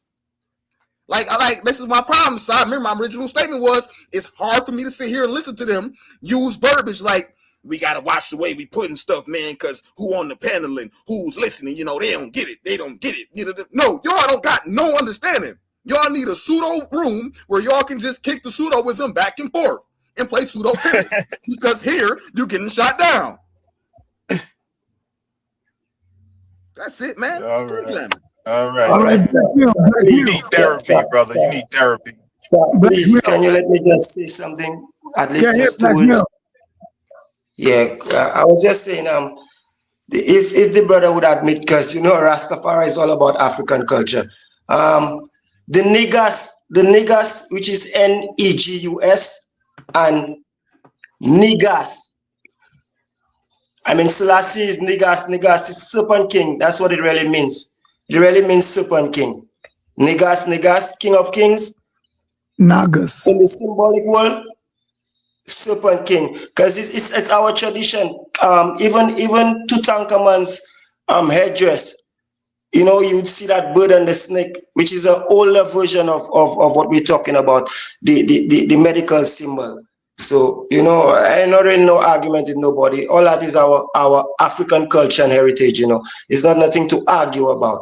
You know, it represents the cycle of the sun. That's what it really represents. If you type up a 11-year sunspot cycle on a computer graph, you would see that kind of like, it's like a drawing with a snake with like wings. It's just symbolism of the science of the sun, astronomy. So You asked me a question, Brother Black Mill. May I answer it? Regarding you asked me about the African origin of like words like Negus and I mean the whole thing was Rastafari. Negus. Negus, however you want to put it, right? Respect. Yeah. Now that language is Ge'ez, correct? The language is Ge'ez or Ge'ez. No, you're wrong. It's Amharic. It's Amharic. It's Amharic. And how does that language get introduced to Ethiopia? Amharic is you could say the Ge'ez is from the Ge'ez because it's an older language still. From the Ge'ez, yeah. So, Yes. And how is what is Ge'ez like? Ge'ez, how does Ge'ez come to Ethiopia? Ge'ez is not indigenous to Ethiopia alone. Well, it comes there, according to our elder Theophil Obinga, which is our Pan-African elder, he gives the chronology of the languages. And you know, it's an older language than much. What I would tell you, in my understanding from my research, it's from our old Kemetic, where you say the Coptic and the what's the next language? It's the Coptic and it's two different from the because I'll say one thing. Pictography, would you agree with me? I'll ask you an next question. Would you agree that pictography is an older version of even all these what we call scriptures or holy writings? Pictography was there before, like letters and these things. Would you agree with that? Yeah, but before we go there, let's just deal with this real quick. Do you agree with me when I make this statement that the Ge'ez script was introduced to Ethiopia via via Arab Semites, which particularly in the Yemen area, coming from there, yes, it's a mix-up of all the different languages. Combining that Semitic language and that Semitic script with the existing Ethiopic script to create the Ge'ez? No, I disagree with that. No, I disagree. What's that got to do with niggas? You could type up simple type up just Theophil Obinga chronology on the languages, and you'll see it just come up one time. I'm on my phone, so I can't do it on the laptop. You know, if I was on the laptop, I could have done it for you, but you could just type it up and you see where the Ge'ez come from. What he says, he's more. I would take his information because he's from the land. He's somebody who, you know, I mean, he could speak the languages also. He's not somebody who. I'd say it comes from that area, Eritrea, Ethiopia. It comes from that region, and that region is known for Afro-Asiatic languages. Matter of fact, majority of the Afro-Asiatic speakers live in Africa. You know, so that region is. How does that babble discredit what the brother said about Negus?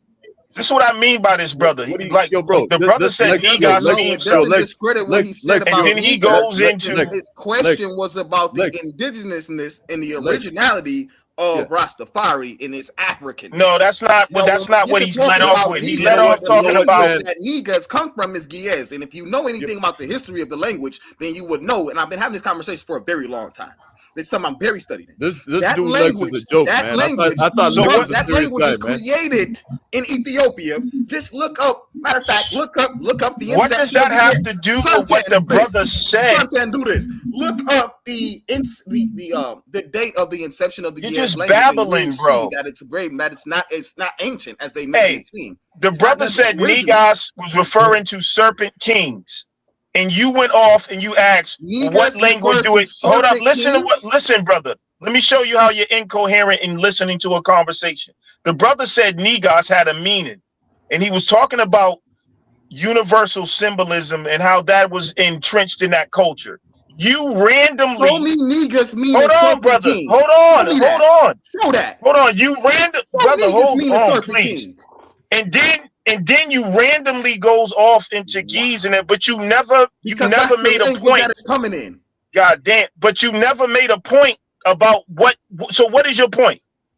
The point is that when you're talking about the Africanness of this, the language that is coming in, it's Yo, not your even name should solely be African. MC Babble. I It's want some y'all to white dudes witness like this. you who ask questions. But You when just answer the babbling, question, brother. I can't You're even. You can't bust babbling. it out. You're a babbling fool. The brother, you're making no And here point. come more ad-homs. You're Son, throwing if you out. notice the whole time I've been here, I ain't ad-hom nobody. Yes, you have, bro. That's all. You're throwing out random They information, don't like what I but told you them. I'm have gonna make not these brothers hate me, directly, though.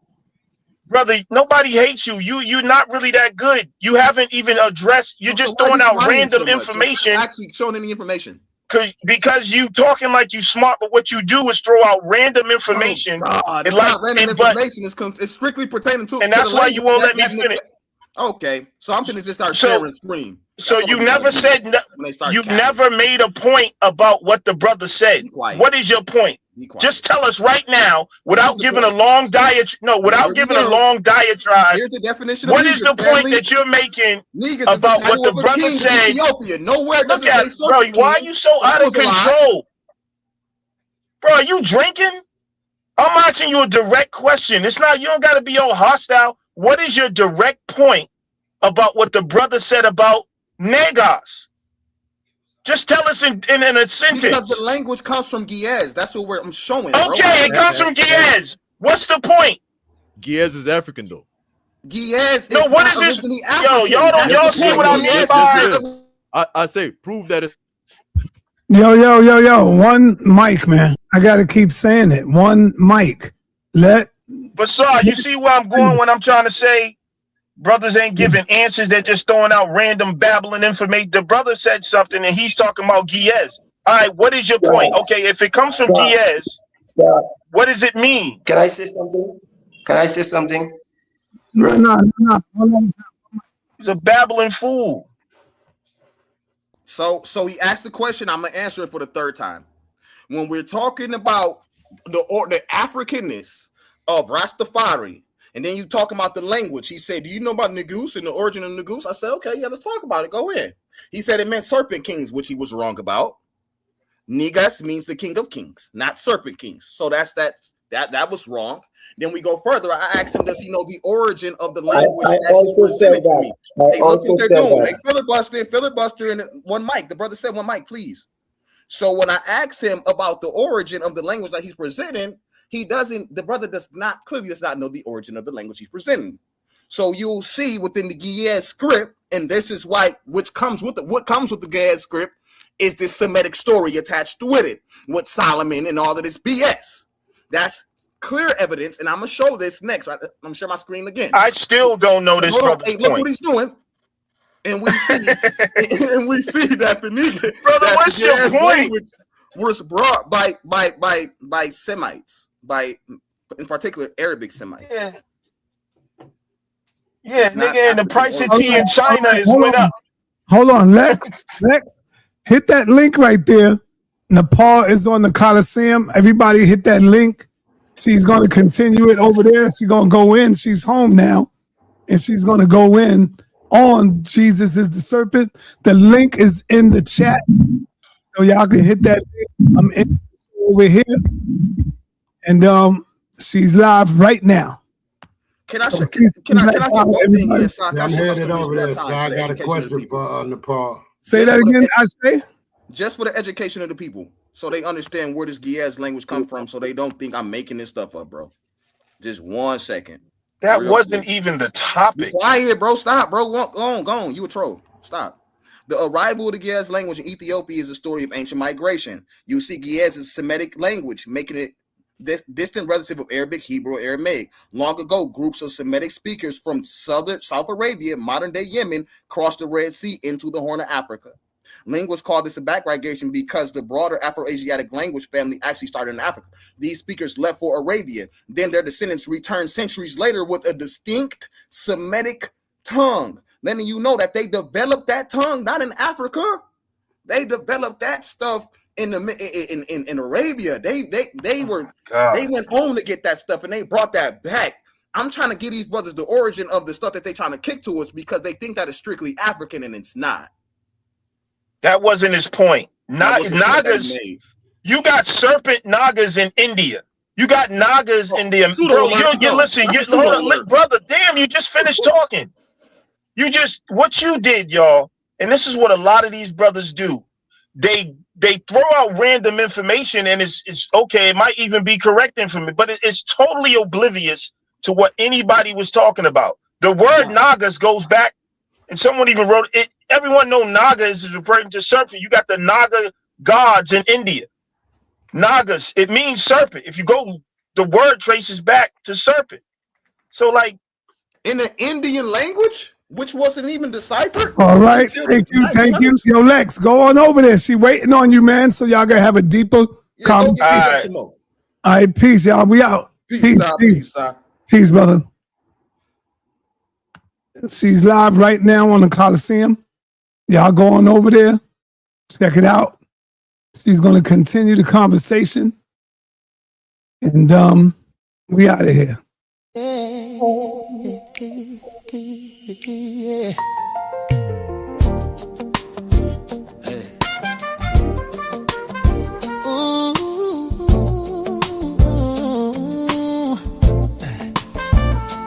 That is for my sisters trapped in religion.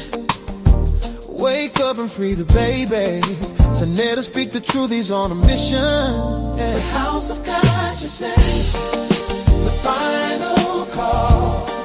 Will you Bible thumpers wake up, all just fall? The house of consciousness, the final call. Stop believing in fairy tales, especially Paul.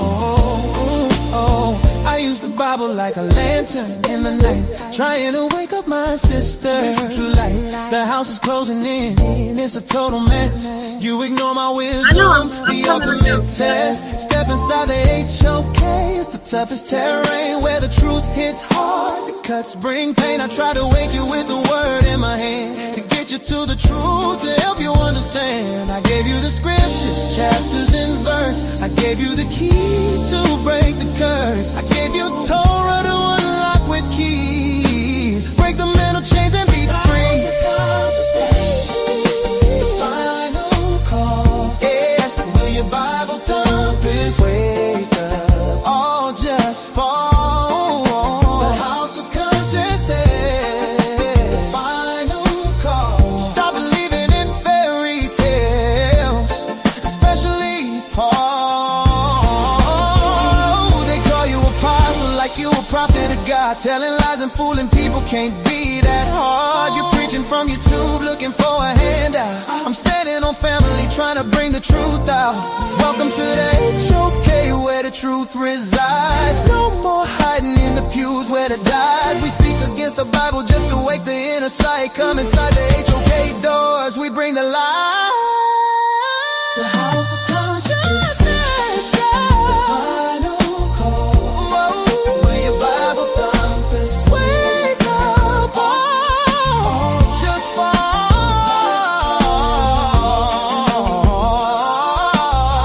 Stop believing in fairy tales, especially Paul. Saneter, don't stop, wake the sisters up. Don't stop, wake the sister up. Don't stop, don't stop. Saneter, don't stop, wake the sister up. Don't stop, wake the sisters up. Don't stop, don't stop.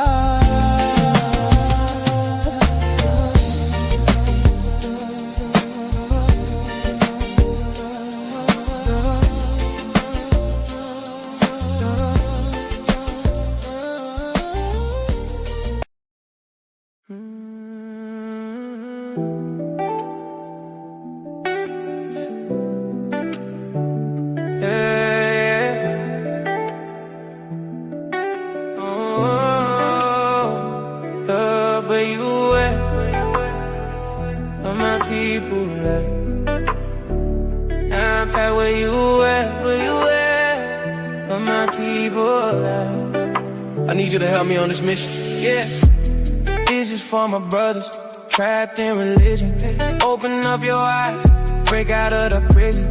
This is for my brothers trapped in religion. Saneter be the truth, you know he's on a mission. It's sad to see my brothers also lost. It's sad to see you believe in things that's false. It's sad to see you believe in Jesus, or your logic breaks apart in 1,000 pieces. Oh, God killer, not gonna let that slide. You drowning in a myth, you had nowhere to hide. The HOK is the toughest environment. While we trade blind faith for mental empowerment. I believe in scriptures for your mind, this is the key. It's time to unlearn everything you believe. The house of consciousness, start looking within. That's where the real liberation begins. Oh, it's just for my brothers trapped in religion. Open up your eyes, break out of that prison. It's just for my brother trapped in religion. Saneter be the truth, you know he's on a mission. The HOK is more than just a place. It's a tough environment where you check your faith. Bomb squad and pseudo killers who check your sources. Don't come in front cause you will live for losses. The Bible written to break your spirit, built to keep you low, feeding you metaphors, stopping your growth. These is for my brothers trapped in religion. Saneter be the truth, you know he's on a mission. It's sad to see my brothers all so lost. It's sad to see you believe in things that's false. It's sad to see you believe in Jesus, while your logic breaks apart in 1,000 pieces.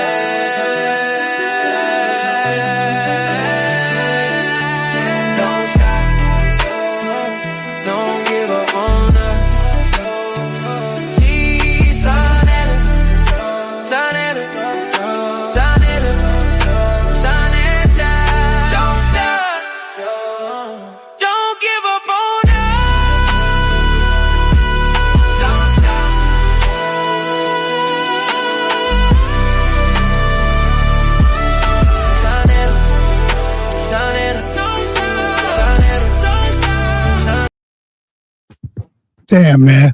Y'all sleeping on that song too. This is for my brothers trapped in religion. This shit is fire. This shit is banging. I love this song too, man. God.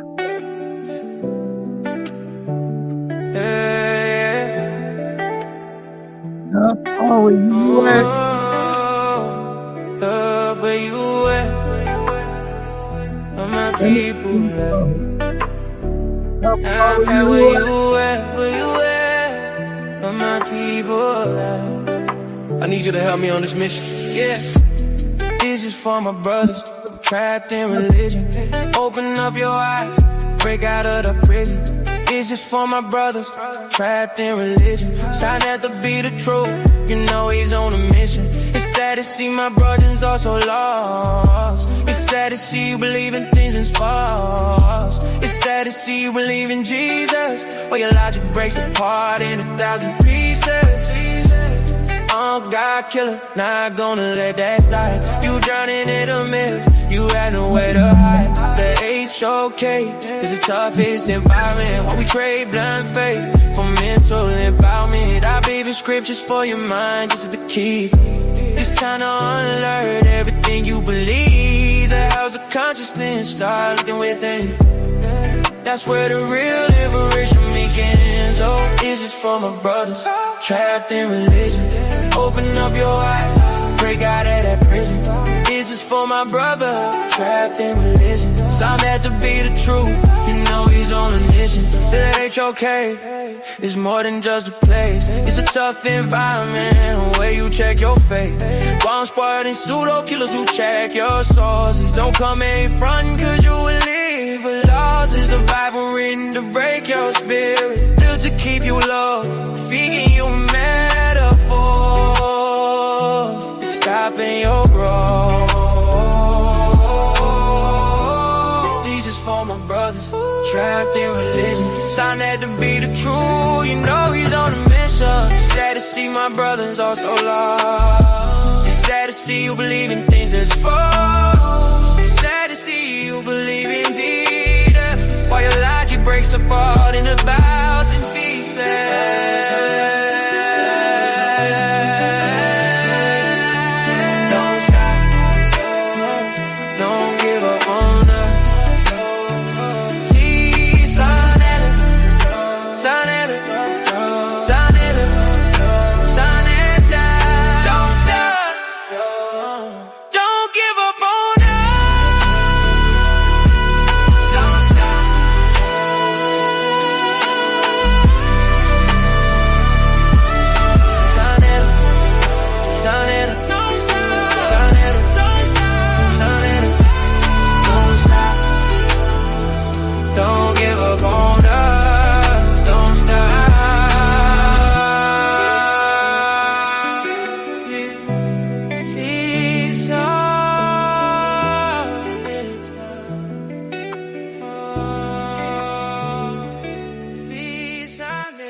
You are now in the toughest. Now in the toughest. You are now in the toughest.